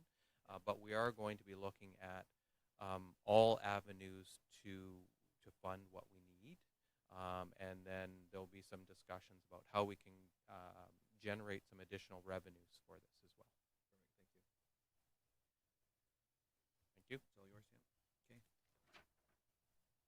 Do you mind if we take a little 5-minute? Is that all right? Take a motion to take a 5-minute recess. Okay. All in favor? Perfect. Carried. That was probably a little bit earlier than you want.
it is off to you again. Thank you. Through the mayor. These next two slides are just a summary of all the slides that you've already seen. First slide being revenue and the next one being expenses. However, I'm going to point out what's becoming a very obvious error on my part. My apologies. In 2024 total, I added an extra $1 million. It should be not be 3.9 million. It should be 2.9 million. So I will make that correction before it goes onto the website. So my apologies. So as much as I'd like to see it, not true. So these are just the summary slides for your convenience by department with the totals at the bottom. So there's revenue and there's the expense summary over the next 5 years. Probably no questions, but I'll ask if there are any. Nope. And that's just this is not an exhaustive list, but it's a fairly significant list of some of the operational projects that were listed in the slides as well. Just in an easy snapshot. So if there's no questions, we'd like to move on to a little bit of asset management. Good stuff. Okay. Really excited to have James McIntosh, our Director of Engineering Services, start with us today after 3 or 4 postings to get somebody to come out here and join us. And 3 months in, I think, 3 months tomorrow, maybe even. So he's going to talk a little bit about asset management. Over to you. Thank you, through the mayor and council. So the basic business case for asset management is knowing what the district owns, knowing the cost of those assets, the cost to maintain them over their entire life cycle, and then funding them appropriately through that whole life cycle, communicating to taxpayers and providing council with the correct information to make those important decisions. So it's about levels of service, it's about financing, and it's about being stewards of the assets through their entire life cycle. So what asset management is also is it's a coordinated effort of an organization to sort of rally together and to have all the information that assets provide funnel up through the organization through decision makers to achieve objectives. What it isn't is it's not a plan. It's not a one-time project. It's not an event. It's not a software. It's that really long-term coordinated effort.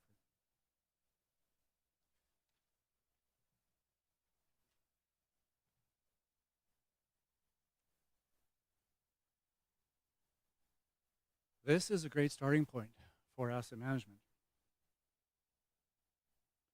What district staff have started to do is ask ourselves and answer, what do we own? What's it worth? What condition is it in? When will it fail? What's the cost to replace it? What's in the budget when needed? What's that difference? And what does this mean for taxpayers? What you see in the slide in front of you, that pie chart, are all the assets that have been uploaded into Citywide so far. Thank you to my previous colleagues and their hard work. And although all the assets age relative to their life cycle. So what we're seeing here is remaining service life and essentially assets, last birthdays approaching us quickly, or in some cases already gone. So what we see here is assets in very good condition, have service life in the percent of 80 to 100% remaining. In good, they're 60 to 80%. In fair, they're 40 to 60. In poor, they're 20 to 40. And in very poor, they're less than 20% service life remaining. And again, in some cases, much less than 20% remaining. The very poor category are assets which have little to no service value. They perhaps have no resale value, and they're still in the field. I want to share with you some examples of real-world, local Euclid assets from each of these categories.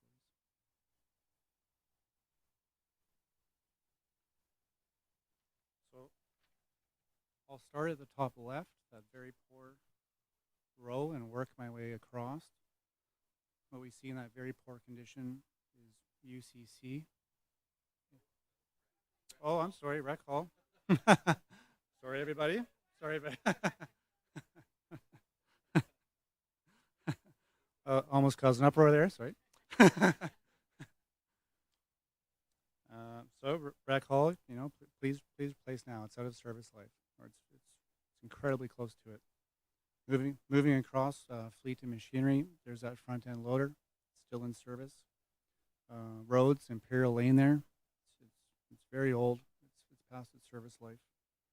And in storm and very poor, what we see there is a storm drain, more storm than drain. Nothing left to it.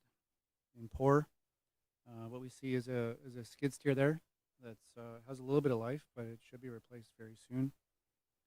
Matterson Road there is very poor condition. Nora Road lift station there, very poor, should be replaced quite soon. There's a basin on Peninsula and a fire hydrant that needs replacing very soon. In fair, Small Craft Harbor, it's in fair condition, but it's approaching us. And then there's a manhole cover, example of storm on Forbes, I believe. In good condition, the UCC, also in good condition. Lions Park, that'll last for quite a long time and provide good service. There's a new truck that's been put into service. There's Forbes Road, really great service. It'll last for a long time. The lagoon, excellent repairs there. We won't have to hear about that for quite a long time, hopefully. And then there's some new pipe and chambers and valves. What's in very good condition is the skate park. That concrete is in excellent shape. We won't have to hear about it for a long time, hopefully.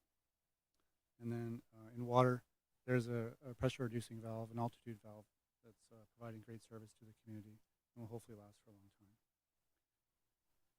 I wanted to share with you these real world examples. These assets and all the assets that are going to be part of this practice will be coming to you in a 20-year financial plan in 2022, the year ahead. So again, this will be a coordinated effort, and I just wanted to connect us to what this practice is and what's really out there in the field. So look forward to that 20-year plan coming to you soon. Any questions?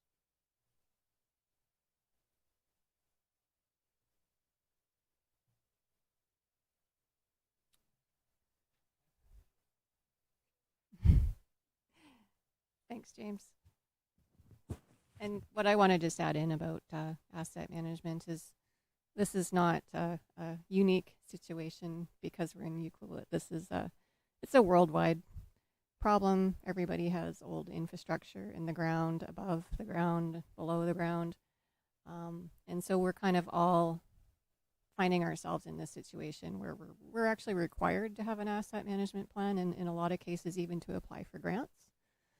So this is just going to be the starting point in February of how we can move forward, and it's going to be a multi-year project. So this is just the beginning, starting off with some information and trying to figure out where we're going to go from here. So thank you. Okay, capital projects, the fun stuff. So we're going to have a look at capital projects. Most of them are already in our 5-year capital plan. There might be some new discussions about some new ones, and some of the bigger projects have their own slides, so we can have the managers give you an update of where some of those projects currently are, what the next steps are, and what's been done.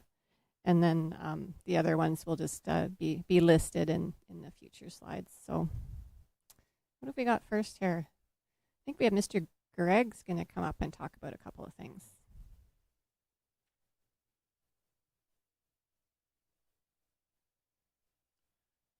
Thank you, through the mayor. So Village Green project, council is familiar with. This is one of council's strategic priorities to do upgrades to the Village Green. Some of the project goals, just briefly, are to improve the accessibility for people on foot in the area, improve central gathering space for the community, create a better connection of the park space towards the waterfront, and to connect the playground in and expand it so it's really part of the park and not, as the design is council's aware, it's would no longer be separated by the driveway from the rest of the park. So the project budget, as in the slide in front of you here, total project budget is $1.25 million. That's being funded by three sources: $150,000 in gas tax, $700,000 as a grant from the Tourism Dependent Community Fund that we were fortunate to receive, and $400,000 of RMI. And so, just briefly, council recently received a project sort of update on the communication materials, which are on our website now. We're receiving input. We understand we've had over 100 submissions of comments to the website. Haven't seen the details of them yet, but our consultants were quite enthused that we're getting that kind of uptake and input. Detailed design is underway on the project. The public input or feedback period ends at December 31st, so through the end of the year. And we'll be reaching out to surrounding property owners and businesses for further conversations about the construction and the project schedule. Construction schedule, the bulk of the work, the schedule would be within the fall of 2022. That we have phases of sort of detailed design and putting it out to bid and contracting to do. That's through the winter and spring. And just I would also note that future phase 2, is anticipated that really that was some of the earlier discussions around the overall project, that phase 2 is sort of beyond this project, but is really dependent on some of the other road network changes in the area that would allow some changes to Fraser Lane. Are there any questions about the Village Green project? All right. So also a strategic priority of council is the Peninsula Road Revitalization project. And this has taken a couple of different forms. Council will recall this what's on the slide in front of you. This project is somewhat the Plan B approach that we're taking, and really focuses on the sort of accessibility, safety, creating an inviting streetscape for people, both on foot and on bicycles, and support of the businesses within really the main busiest strip of the road in town. The project budget is $1.89 million for this. This is the surface works, the boulevards, bike paths, walkways. This is a bit of an adjustment. So the funding sources would be, as shown there, it's $1 million of gas tax, $140,000 of RMI, and we have a $750,000 grant out to the Canada Community Revitalization Fund, which we have had questions and answers and some back and forth, but we don't have the good news answer on the grant, so we're have our fingers crossed and are hoping on that. So that's a pending grant. Initially, council will recall we had also applied for the active transportation grant this year. Unfortunately, we were not successful. That was another $500,000 that would go towards the project, and so this has been retooled slightly, so that the budget has been reduced by that $500,000 is what we're showing now, which is really that Larch Road pathway, the multi-use pathway segment is the majority of that funding that we've taken out at this point, as well as upgrades to the existing multi-use paths sort of at the entrance to town to bring it within sort of what is the potential current funding window. I'll just speak a little bit to that grant. We understand there were 122 submissions from communities to that grant fund, and really the project was not shovel ready, essentially. So the next steps on the project would be the survey and design work to get it to be truly a shovel ready project. Our intention would be also then to see about if we can get that done in time to apply for take another pass at the active transportation grant with the hope that we could then add those components back in with this go round. I think I've covered everything there. Or are there any questions? For me, and I think Councillor Kemp's brought it up. I know the Larch Road. I think it's something. The reality it's money, but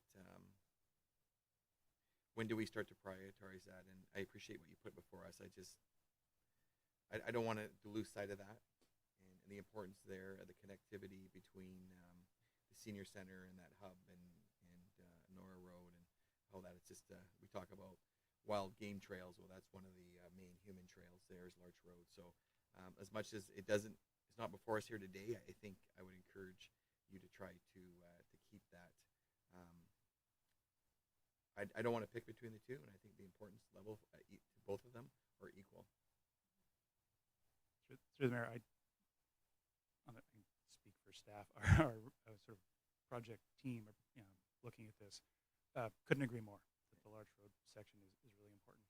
It aligns very well with the active transportation grant goals because it would be mobility for all ages, ranges within the community. It would be an excellent piece that really aligns with that. So our goal, our approach to this is if we can move to get this thing shovel ready, we think we have a pretty good crack at that. Is that active transportation grant? Is that open all the time? Is that ready for submission anytime? No.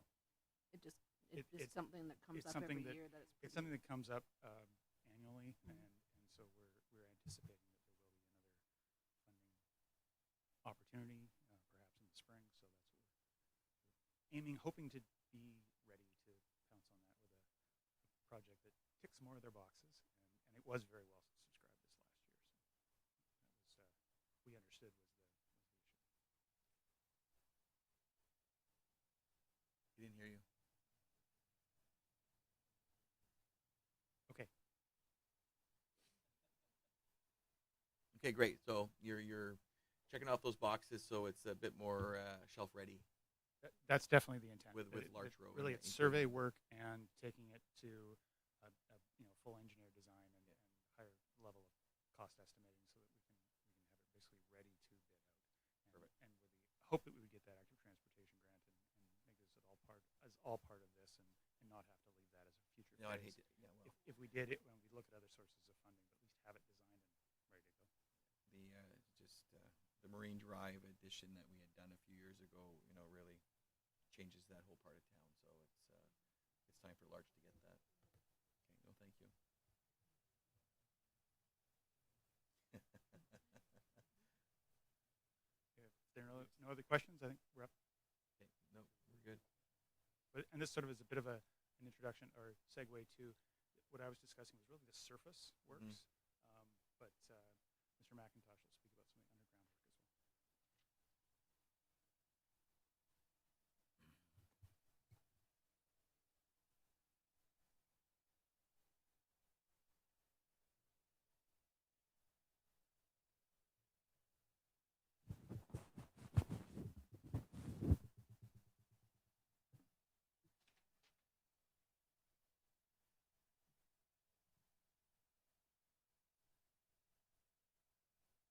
Through the mayor.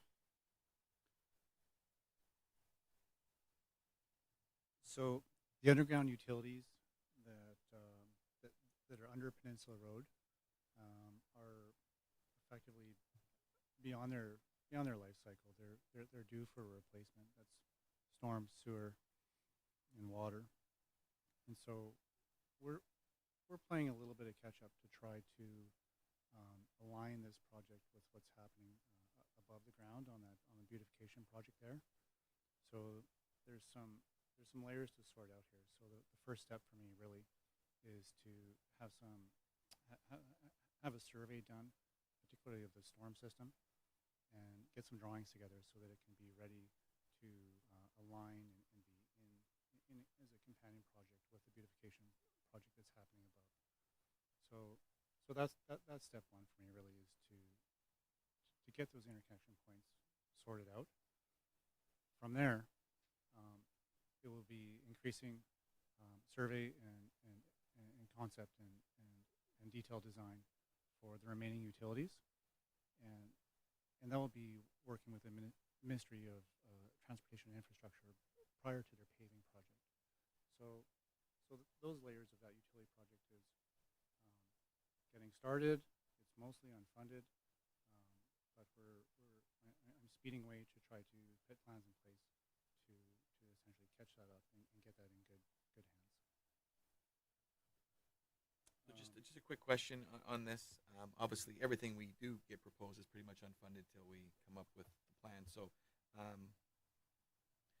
in order for you to start to get the engineering and get some real plans, this is going to cost you some money. Do we have that in here somewhere?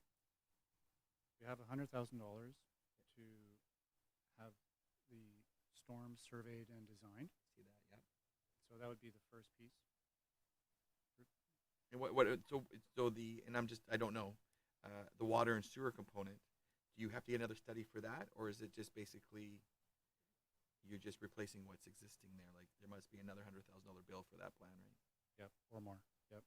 So don't have exact figures in front of me today. Think I'm being told to speak up again. We're gonna get her a sign. They'll stop saying. Yep. Or I'll just get better at it at some point.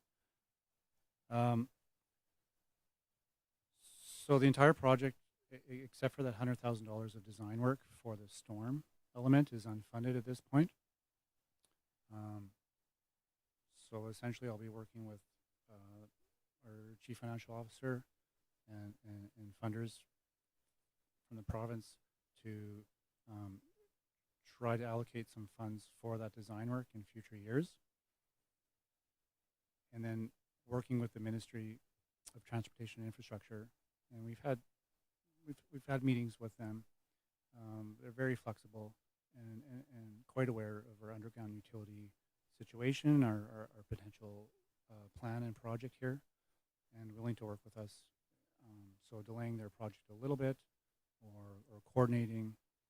So those conversations are happening. So I bring this to you today to say the first step is to align the storm, those connection points, with what's already happening above ground.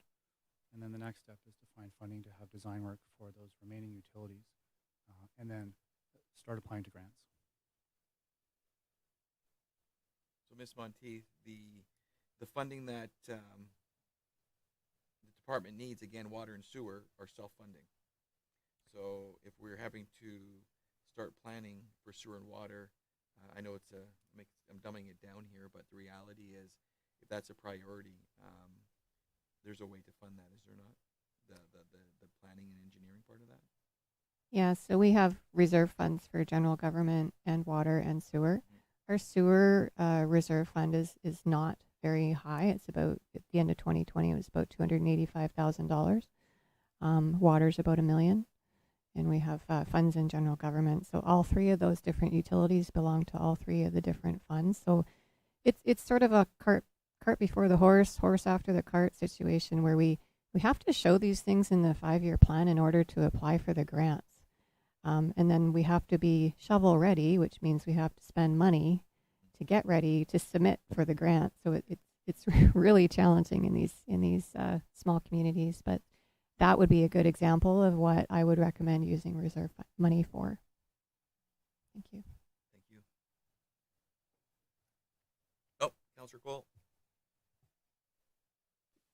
It's been a bit of a long week, so forgive me if there's something that I'm totally gapping on, but I'm wondering if any of this and the timing of it and the possibility of the highway portion of Peninsula being divested and all of that ask that is still, as far as I know, wagging out there in the wind. Is that all being considered in the timeline of replacement and that sort of thing? It's a good question, and yes, it is.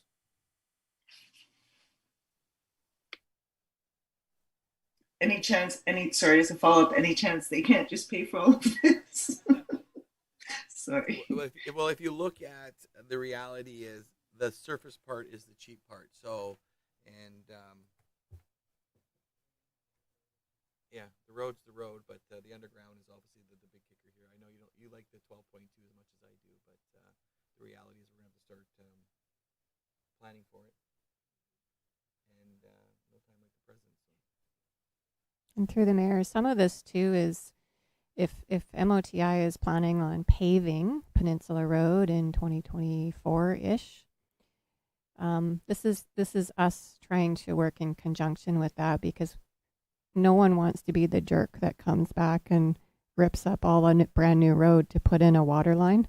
So we're trying to work in partnership with each other and get some grants together.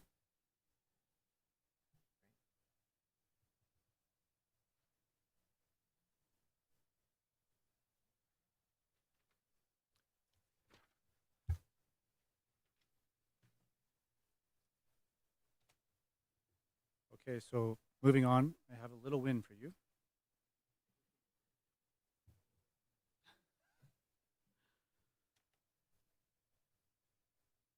So maybe I won't speak to the whole Cedar Hub parking lot project.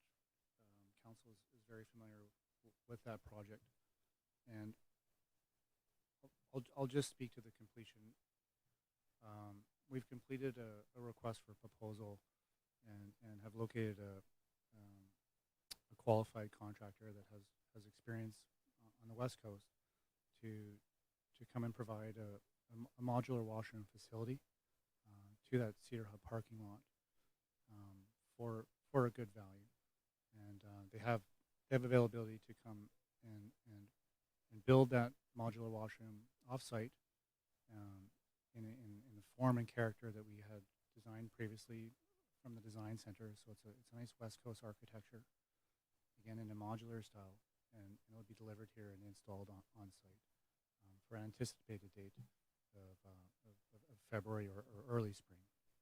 Actually, so next week I have a report coming to you as well, asking for authorization of that contract.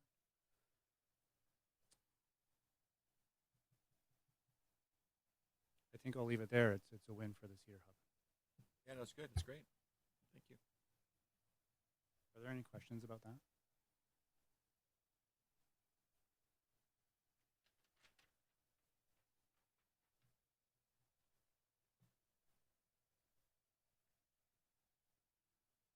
Okay, so moving on to water treatment system upgrades. What we have here is a significant loan from Investing in Canada Infrastructure Program grant, this green infrastructure stream. The total awarded was $7 million. And we also have a loan for $2.64 million. So we have an AAP process beginning soon in 2022 after confirmation of the project Class C estimates are received. So we're on track for staging that progress. These dates will get moved slightly, but I'll return to council with an updated, more accurate schedule after those costs are received. So I'll be providing regular updates to council on this project. But what we have here is 3 stages essentially: filtration facility at Bay Street, filtration facility at the well fields, and then a 3rd reservoir. So that'll clean our water and expand our capacity. The next step that's right in front of us is to get through the alternative approval process in 2022. Can I take any questions? No, we look forward to that one. That's a big win for the town, so it's can't come soon enough. Quick question before you leave, through the mayor.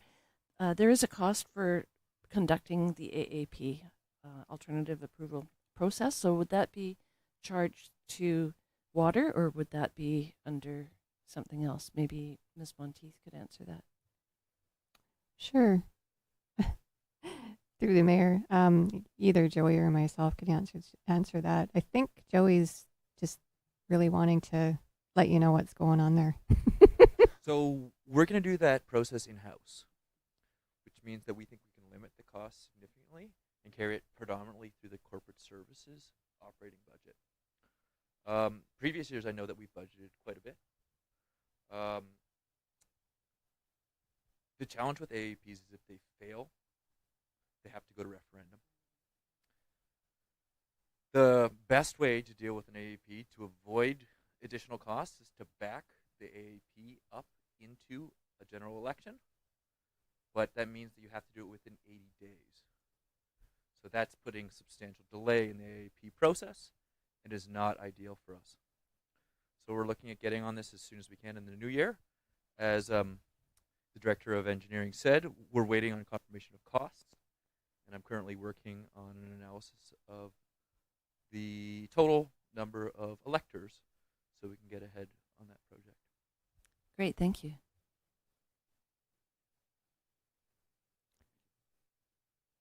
And we already have a loan authorization bylaw at 3rd reading. So once we get the confirmation of the costs from the engineering firm, that's when we want to make sure that that loan authorization bylaw is for the correct amount or whether it needs to be amended.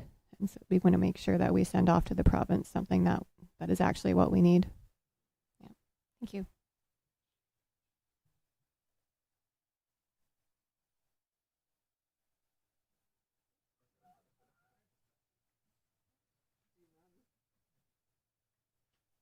We didn't practice this part.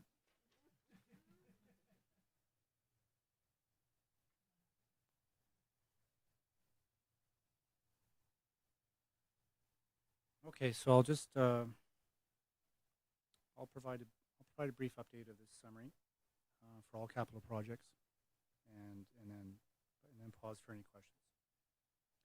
So briefly, with water projects, we have a significant water treatment system upgrade for $9.6 million funded by ICIP. We have Peninsula Road water upgrade for $2.3, Highway Reservoir check valve for $35,000, some work on SCADA, a well upgrade, and some more work on SCADA. SCADA, of course, is supervisory control and acquisition data, and that helps us control our system and receive data in a timely manner. Sewer and storm projects. We have lift station refitting for $500,000, sewer upgrade at Madison for $136,000, more SCADA, Sandy storm upgrade on Peninsula Road, seaplane base sewer for $1 million. There isn't a sewer system on seaplane base road currently. Peninsula Road sewer upgrade, Peninsula Road storm upgrade, storm drain on an Imperial Lane. Can I take any questions? No, and I appreciate that you've those tough last couple with Peninsula Road. I like seeing them in the budget here, and not just wishful thinking here that we need to address it, and it's nice to see it in your capital projects. So thank you. We have to dream. Thank you. I don't see any questions, so thanks, James. Miss Fortune.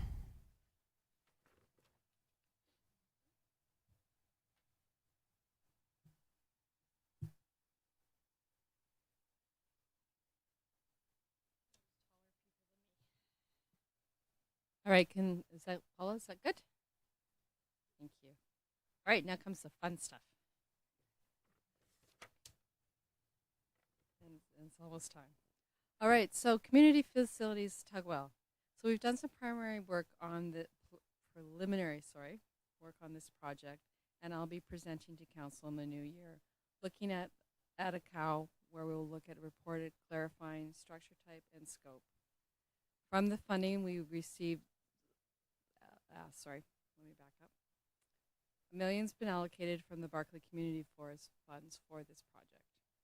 Of that $1 million, 50 has been set aside to specifically look at the hard sports facility.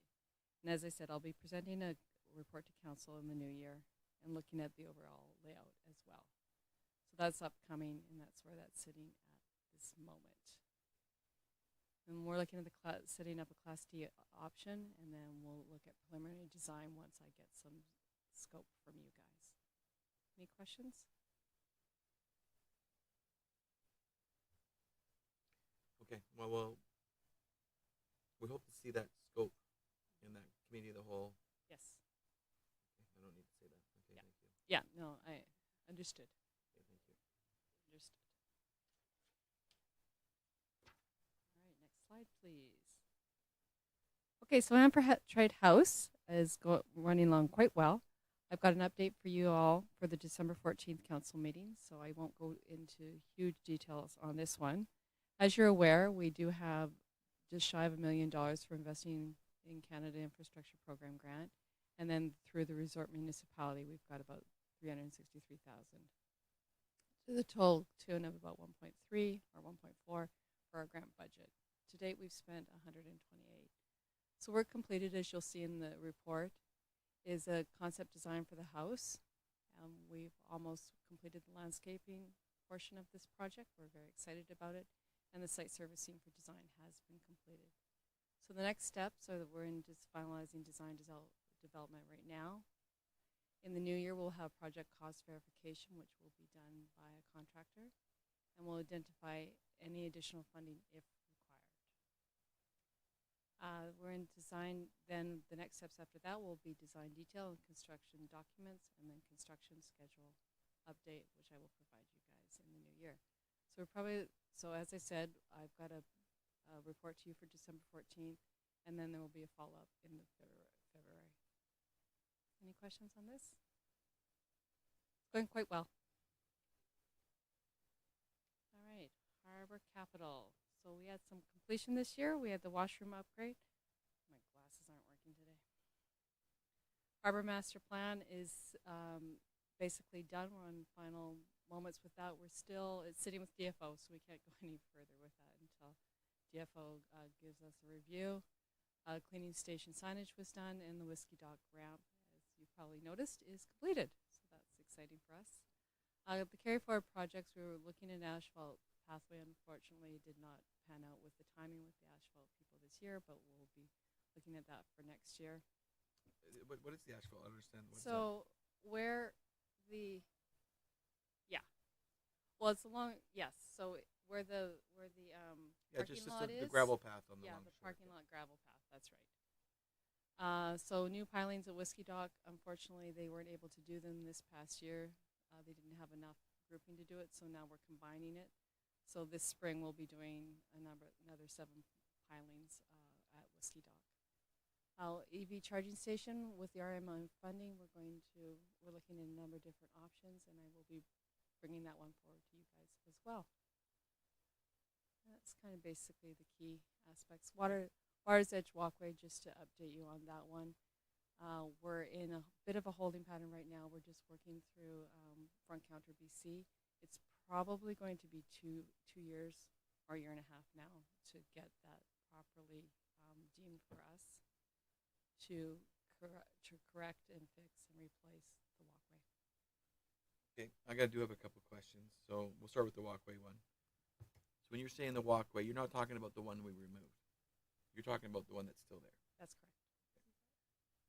So it's yes. The boat basin side? It's going to be all the boat basins. It's going to be 2 sections. So it's going to be the walkway that's there right now that we did not remove, which is we had a report done on that, and it's pretty much done. And then the section that we had removed, we're trying to do that as well because it takes 2 years to get the property. So we're trying to combine the 2 projects, and then we'll go next steps, which will be further around boat basin. But right now we're just focusing on A and B. And you're focusing on just the planning, because there was talks of the twin screws or the screw walkways. I'm just So right now we're focusing on getting the property. The property. What do you mean the property? Bruce, can you help me a little bit here?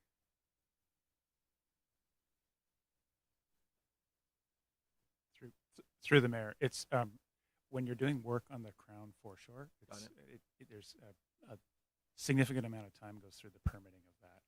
And I think when it was originally constructed, that may not have been such a focus. Didn't go through that process. We're doing it correctly, so we've had a biologist look at it. But the time we're told through that, as Ms. Fortune has said, through front counter BC is sort of the interface between the municipality and the province on that. That it may take some time to get the approval to be actually doing the work on the foreshore to replace the walkway. As well as part of that, they're looking at the design of what are the actual physical pieces. That unlikely it would be the same wooden boardwalk. That would really essentially they're looking at things like helical piles and things that will be a little longer lasting when it's replaced. Okay, so just to rehash, so that the walkway would be the one that's currently there, as well as one that was removed. You're putting an application in to basically reestablish them Yeah, that's correct. And what we're hoping to do with the funds for this year is also look at design, so that once we get the property through front counter, then we'll be able to move forward and have a design ready for you guys for your input. And is the Strata down there aware of where we are in the program? Yes. Okay. Yes, I've been working with him. Okay, perfect. I got a couple more for you if you don't mind. Nope. Asphalt pathway is great, but would you be I'm surprised it's on there, but it's on there regardless. You know, there's lighting issues down there and stuff. Yep. Is that part of the harbor? I don't see it in here, but I imagine you have intentions of redoing all those posts and changing the lighting out and stuff. That's correct. As we move forward, it will be a couple-year project, but this is just first phase of the project.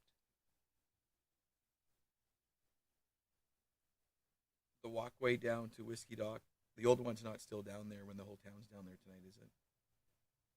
Because I know it Sorry? was down there. That you replaced the Whiskey Dock ramp, you said completed, and I'm wondering if the old one's still down there. It is still down there at this Still moment. down there? Yeah. Okay, so that's okay. Yeah. So it's almost completed, just Yep. not quite completed.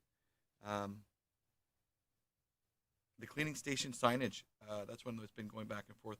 Is that been posted, or is it just ready to be posted? It's ready to be posted. So what we've done is we've worked with, we've got approval from the aquarium now, and we're just doing final checks, and then it will be made up. And so coming this spring, Perfect. when Kevin does some rework on the fish cleaning station, then we'll install at that point in time. Perfect. Okay, thank you. Thank you. Just a quick one. The boat launch design that's looking at the Pat Leslie boat launch and That's correct. its issues at low That's tide? correct. Yeah. Yeah, we've already started some work with Herald Engineering, and they're going to put a design together for us for next year, which will then come to you guys. Councillor Cole, you're good about the harbor? Okay.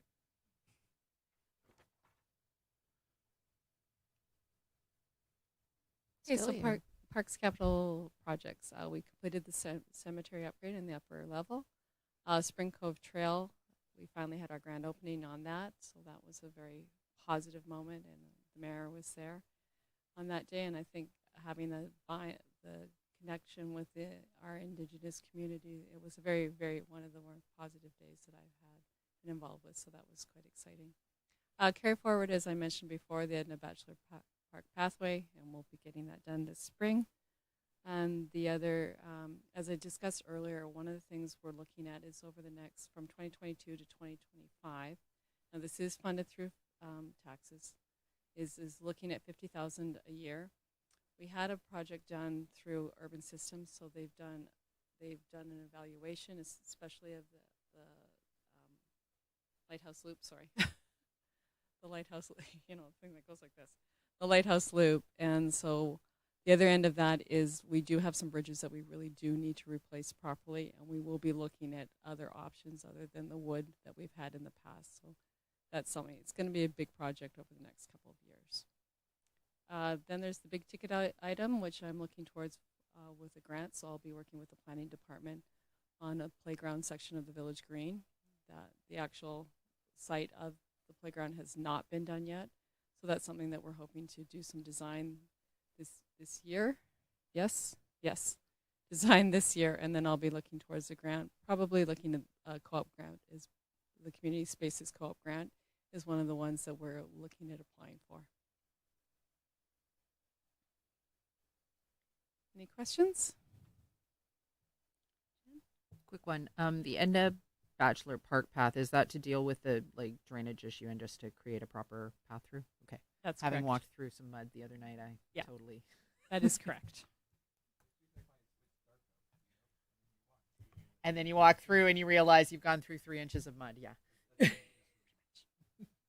That would be correct. Anything else on that one? And some recreation capital projects. As I've already discussed, we're looking at the Heart Sports facility through Barclay Community Forest. Amphitrite House, we're finishing off the AV upgrades at the main hall at the UCC.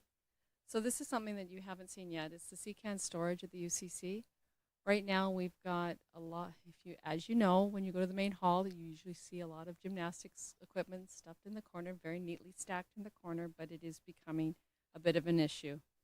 So what my staff is proposing is that we look into getting a C-can, which will help alleviate some of that, as well as our table and storage issues. I'm nervous about that, and I know I don't visual. I think if personally, you go ahead. No, you go ahead. My meeting. Go ahead. What? Go ahead. I'm joking. It's getting you going. No. He's probably saying the same thing. I'm just I'm very conscious of a sea can for storage because of insulated heat, mold, and actually the cost of a sea can now has like gone up exorbitantly because I'm also looking at the cost of those too. So I don't know if that's it has to be like have the same looks of the UCC that. So gets this quite pricey compared to something else. Yeah. So this we have looked at some different options, and this is the cheaper option for sure. But it is something I can go back and get a little bit more information for council on. I can certainly do that. What we would be doing is we would be looking at solar for heat, because we don't, and for a little bit of light and heat is the intent, and to keep it. The long-term plan would be properly declatted, similar to the UCC, so it would have that same sort of look. I agree with Councillor Kempson. I think the other one is too. It's the district itself putting sea cans in its main facility. It really starts a Me Too thing with other businesses in here, because we just, you know how it goes. It's just if you're doing it, I'm going to do it, and she's going to do it, and it really starts that that sets. I think it sets something that a standard in the community that we won't be able to back from, and so I do agree. I think we've seen this before. Ms. Fortune, I would really encourage you to, get that storage that you need that is a bit more permanent in order for your staff to be able to, whether it's a connection to the building, I'll let you sort that out. But I think doing it properly for you that you guys want, we would support you in that. Absolutely. I will come back with some updates for you on that. Thank you. Yeah, the storage is a significant issue yet again. Yeah, it's a tough one. It's a tough one. And just to highlight the lighting, the skateboard park, we were hoping to get a grant this past year, and that came really close, but didn't quite pan out. Amazing. I thought Councillor Cole had us in there for sure. Yeah, we thought we had it, but no. So we'll be RFPing out in the new year to get that project up and running and done this year. And last but not least, we have the emergency generator for the UCC. Very important piece of equipment to have for the community, and as you know, we already have the pad is already out there, the conduit is already out there, so this is the price tag we've come up with for the generator, so we'll be doing some more work on that in the new year as well. Any questions? No, thank you. Thank you. Actually, I didn't look around. Well, it goes on for a half hour. So we're talking about the sale pass, okay? That's just. Okay. It's usually a monsoon rain out there, so Councillor Kemps really wants to get snow. out there. We've had snow a couple times. Yeah, and hot chocolate in that. So the last one, I just quickly, you've seen most of these. These are the Rmi Funded Projects. These are all carryover. We do not have new funds for 2022, so these are carryovers. You've seen most of them. The ones I would just like to point out is we are looking at doing some design and install for Alder Park Kayak Launch. Say that 5 times really fast. No. And I think that was the only key one that I wanted to point out. I think all the rest of them have come up, but this kind of gives you an idea of all the aspects of RMI funding that we've got going on. I like the examples of the signs. Thank you for that. Yeah, that was Bruce's team on that one. Yeah. All right. If there's no other questions, thank you very much.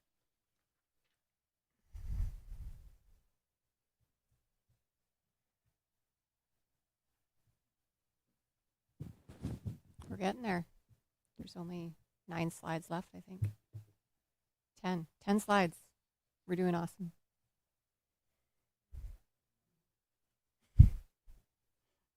Apparently I'm doing a snow angel in one of them, so maybe 9.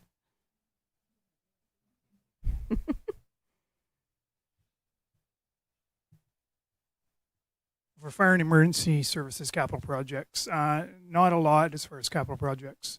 2021 completed purchase of the SS trailer roof, which is still yet to be installed, but it has been purchased. And then created my office at the fire hall. So did some minor renovations to accommodate that. Coming up in 2022, we have the emergency generator at the high school, which is funded by Barclay Community Forest money, and we've had very little involvement. The contractor, the school project, is looking after that. And then, as I brought forth last year, the fire hall roof is in need of repair to the tune of $44,000. That was the quote that I received last year for it. So that's just one quote. It most likely will be slightly more than that by the time we get around to it. And replacement of equipment and turnout gear, which is just an ongoing expense. Cost of doing business is $21,000. And coming up in the future, down the road, we're going to have to replace our self-contained breathing apparatus that we're using, and that's a very large ticket item, as you can see, to the tune of about $150,000. So, air, of course, is our lifeline. Our current self-contained breathing apparatus we use are maintained every year. I have their mobile technician comes to town and repairs them, tests them, services them every year, and there's no major issues. He fixes anything that's identified at that time, but the issue is that it's old technology what we're using, and it's not going to meet the future safety needs and requirements of the department. So something we have to look at. And then tsunami warning system, adding on to that, as council desires. Each speaker, including installation, purchase of the pole, is about $50,000. So, and there are sometimes grant funds available for that.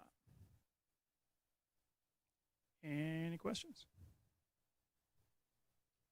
I'm just wondering if there is any opportunity for grants to replace those SCBAs. I have no idea, but maybe under emergency services or something.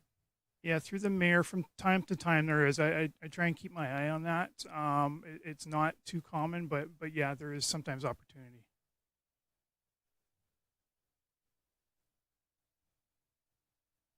This is your wheelhouse, Councillor Cole. Any questions? No, I'm good, thank you.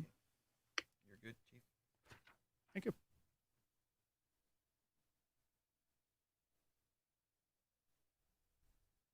Ooh, this is a barn burner. Mr. Rotenberg, do you want to take it? I'm making him walk all the way across the room. That's what my mom called me. Real barn burner. So 2021 projects. We have the server relocation. The idea here was to get the server up at the high ground and to put us in a spot where the server could run, the office server could run when the power goes out. We have the parts in. Our IT person is working on it. So we expect this to be able to be done by 2021. Which we're really happy about. Or no, we'll get it done this year. Thank you. So we're really happy about that. The same server, same location will allow us to run the rec server from up there as well. So it gives us great resiliency in the event of power outages and obviously in the event of flooding. Future projects. We're looking at expanding the office space to accommodate additional staff. Also to rework our meeting room. At this point, we have our poor director of engineering who's kind of stuck in his office when we got to do meetings. So we're looking to rework that space to ensure that we can have an awesome meeting space to meet whether it's developers or staff or other individuals that need to come in to be able to work. We're hoping to be able to stretch that budget to allow for some changes to the front office space as well. George Fraser room. So this room, we're looking at doing some IT upgrades. Hopefully we can address some of our sound issues. There are a couple latent issues that we have to deal with, but we're also looking at getting microphones for the staff so that they can remain seated while speaking. We think this could allow for some increased safety precautions, so we're not sharing this particular microphone. And as we discussed earlier, the website rebuild is pushed to 2023. That will be a significant project. And our IT professional tells me that it's time to do that in 2023 at least. Can I take any questions at this point? Thank you.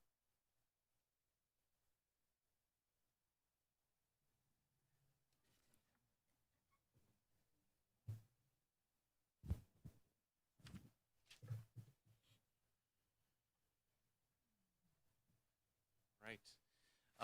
So just a brief slide for council. So we wanted to get this within the capital budget so that it's on the radar officially. Right now we've completed that feasibility study earlier in 2021. Phase 2 is really dependent on land or building purchase, or we're not sure yet, to be honest.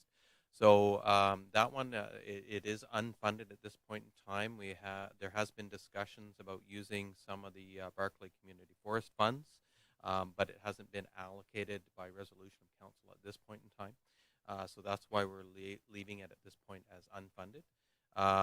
We're going to be having further discussions, towards February, and there's some other options that staff will be bringing to council in closed session regarding some further options for consideration with it. But we wanted to make sure that this was on the radar for the community and council, because it is a strategic priority to move this initiative forward.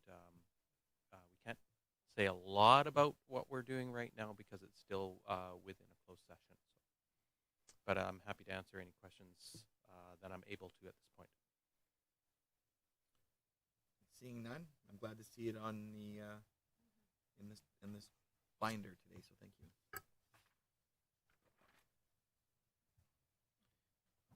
James, you're busy. It's usually Mr. Greg that's up there all the time. That's good.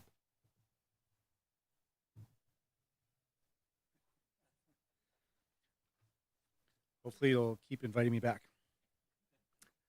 So this is our fleet vehicle review and our proposed asks for new vehicles. So what we're asking here is about 9 new vehicles over the next 5 years. In total, there's just over about $1.1 million in this ask.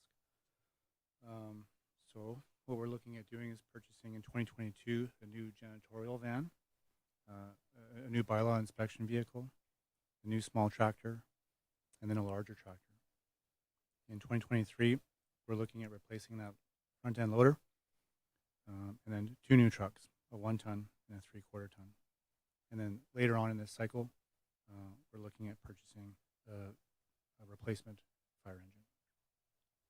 Any questions there? Through the mayor. So for all these vehicles, like small tractors and Kubotas, is there proper covered storage for these if we were to purchase these? Through the mayor. She kind of set you up a little bit. There's been talk over the last couple of years as the equipment has been upgraded. Some of it has electronics and stuff, and it was the ask over the last couple of years was, if we're going to start buying more equipment, how do we protect it so it's a little bit out of the weathers? Some of them are, they don't do very well, and so it's just an FYI for yourself as you start to add more equipment to your fleet. And actually, what kind of bedroom do they sleep in at night, so we get some shelf life out of them. Through the mayor, yeah, I agree absolutely. Particularly tractors and other utility vehicles should be protected from the elements. And just one thing there. Just again, your staff has presented the fleet vehicle fleet review, but the reality is, will your loader replacement actually make it to 2023? And I just concerned that that's your backhoe you're referring to is in rough shape, right? I have on a tip from the public works operator that it's got a little bit of life left. Okay. But it's due. We'll have a gentleman's bet there. We'll see here. When I see the tow truck pick it up one day, I hate to see that. I don't make light of it, but no. Perfect. Thank you, James. Oh, I'm sorry. Through the mayor, is it factored into these prices that we will get something for the trucks and equipment that we're getting rid of? Like there must be, maybe not for the loader, but but for the vans and the vehicles that are being replaced, we would get something for that. Is that factored into these prices, or does that show up elsewhere in the budget? Through the mayor, so what we have in front of us is unit replacement costs. I don't believe that any financial gain from selling on the disposal is showing up here. This is just unit costs. So perhaps our CFO could answer that question. Sure. Thank you. Through the mayor. That's absolutely correct. This would be replacement value on this particular slide. Most of the items that are being replaced they really have no resale value. However, so some of the items that we replaced last year, we purchased 9 vehicles in 3 years that I can think of off of the top of my head. Some of them are new for new positions, and some of them are replacements to take other ones off the road. And our disposal policy within our purchasing and procurement policy, there's a section in there for disposals that says we do have to make an attempt to sell them. So we put them on our website. So we had 3 or 4 items on there, and we got $3,500. But so I know that some of those on this slide, I can't imagine getting any more than that. However, we will try for sure. Great, thank you.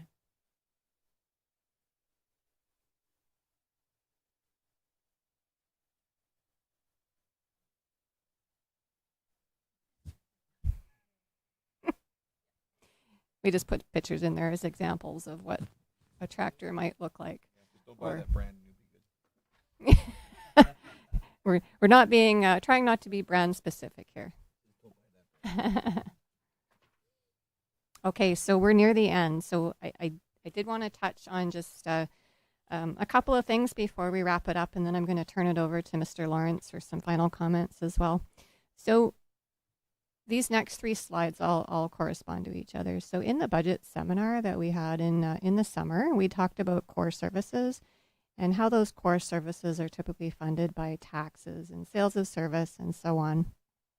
And our core services are defined as the services that we provided last year adjusted for current costs, and they don't include one-time projects or capital items. So we're just talking about the core budget, what it costs to provide this service.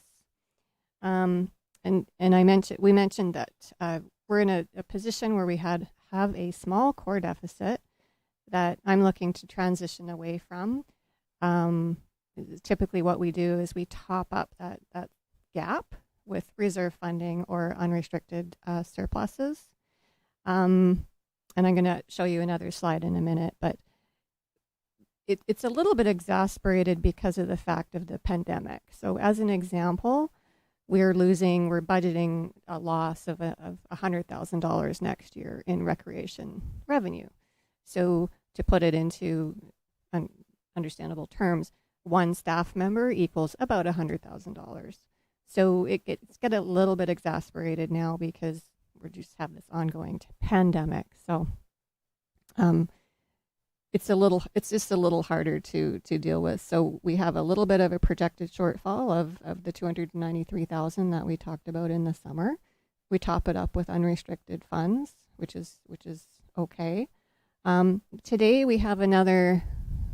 We've shown you some really big numbers today, but actually the change in the core is actually only $106,000. So, which is less than what the inflation rate is right now. So I'm actually pretty happy with that number. So our revised sort of projected core deficit is about $399,000 that we would need to find alternative funding sources for. And then we have some new capital items. So as you just saw on the fleet slide, most of that in 2022 is actually fleet requests. So 170,000 of that 192 is fleet. That leaves us with, as of today, my numbers are $592,500 of costs that we would need to fund with either taxes or reserves or other sources of funding. And I heard a couple of really good examples from council this evening about could we fund something through RMI instead of through taxation? Can we look at a grant to use for Wild Pacific Trail instead of using $50,000 a year in taxes? So we're going to continue to do that. And I just want to go to the next slide here. So this is an example of the budgeting model that we're kind of using right now, and it's been used for many, many years. So we have our operating budget, and our capital budget makes up the core. And then what happens is we plan for the worst. A lot of times we underspend, or we hope that we don't spend as much money as we budget for, which sounds great. But what happens is it goes into the unrestricted pot without directing it to reserve funds. So it sits in the pot. And then when we look at our future budget, if we have a gap that we need to fund, we just pull it out of the unrestricted portion. And that's not really the practice that we want to continue with. What we really want to and what we want to strive for is this next slide here, which is where we have our operating budget with our existing services, our operating projects that are non-capital, and all our capital budgets. We put those together and we make dedicated contributions to actual reserve funds that are driven by council. And then those reserve funds go towards our only capital and never operations. So that's the transition that I'm trying to make in the middle of a pandemic, but so it's going to be delayed a little bit. It sounds like a big number, but it's something that we can certainly manage. In February, I'm going to come forward with all of the different ways that we can fund everything that you've seen today. You've seen a lot of examples of how certain things are already funded by grants and certain things are already funded by taxes.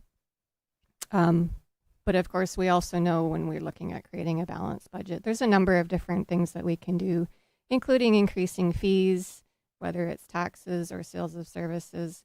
Maybe you're going to send us back to sharpen our pencil. Maybe we're going to change some programs, or we're going to explore alternate ways of generating revenue.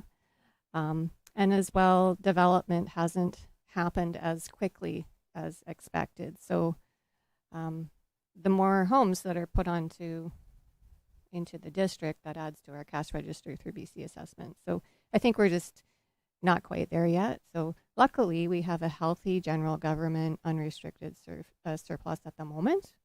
But I just want to get to the point in February where I can bring you a reserves policy, which we don't actually have, which we need to have, that gives council that is then able to tell us what kind of reserve funds we need, approve the amounts going into the reserve funds, so then you also have control about what's coming out of it as well. So I just wanted to bring that forward because we talked about it in the summertime. But yeah, no decisions to make today. It's just all information. And I'm not sure if Mr. Lawrence has anything to add today before we wrap up. Thank you, Mayor and Council. So I just wanted to first thank Donna for all her work on doing this. It's been a couple of weeks that she's been dedicating, probably more than just a couple of weeks, isn't it, to putting this all together, and our senior management team for their work on this. I really wanted to reiterate what Ms. Monteith has been saying about our 20-year capital plan. I've been mentioning it to Council periodically over the last couple of months. This will give Council sort of that big, broad picture of where we're going and how the projects all fit together. And it's one of that piece of the puzzle there that really shows councils and future councils how everything works. I heard Council say about like sidewalks are very important. We want to start fitting those in. With that 20-year capital plan and the asset management that James is working on, our Director of Operations, that will lay that out very clearly for Council. So you'll be able to see where new trucks are needing to be replaced, where our underground and above ground infrastructure is needing to be replaced, our rec hall, how that all fits in, where the reserves pay for it, where we're looking for grants, as well as how staffing can fit into there as well. So this is the picture that we want to draw for Council, so you have more comfort knowing what's coming down into the future. It's very difficult to run any organization with a 5-year view, and that's what the feeling is. We've seen before is that there's this little snippet of time, and 5 years is too short. It's not. It doesn't lend to that full transparency that we want to work towards. So come February will be the first iteration of that 20-year capital plan. I some really, really significantly large numbers attached to it, well into the millions of dollars. And we're going to be looking at how do we fund that. This will come into what our Director of Finance was just saying about dedicated reserve funds and how we fund those. What will also be put into there is how we fund our new projects. So a health center, the rec hall replacement, new underground infrastructure, that all funnels into that for the asset management plan as well as future projects. So if you want to see new infrastructure, new sidewalks, trails, buildings, facilities, et cetera, that'll all funnel in there. You'll see a 20-year picture and be able to make some of those decisions that we need direction from council and future councils on. So that's where we're going.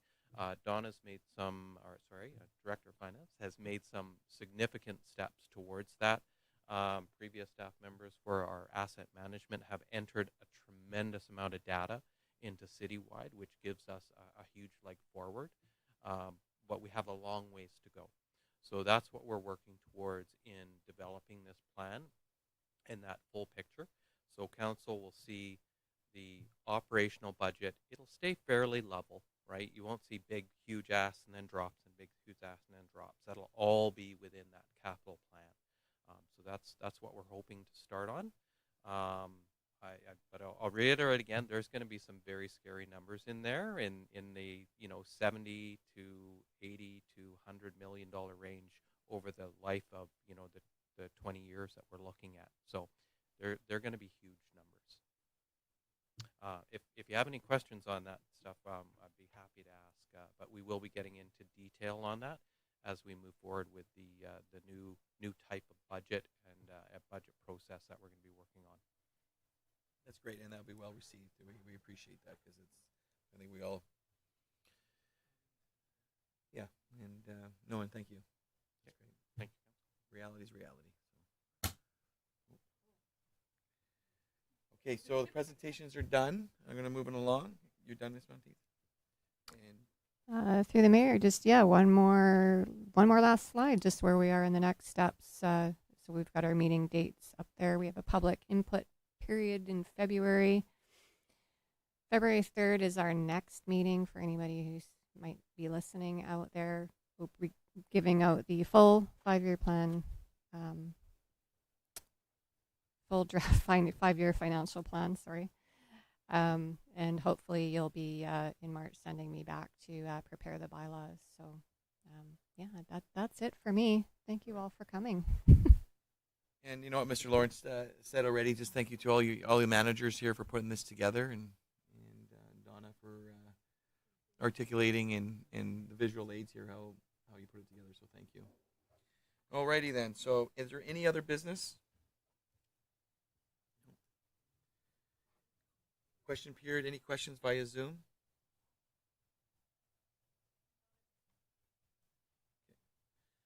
And is there any emails sent to communityinput@ucluelet.ca? Okay.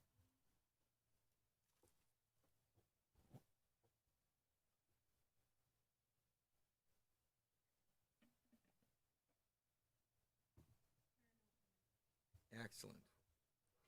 And we're adjourned. Thanks again, everybody, for their effort. We really appreciate it. FYI, the dock is very icy.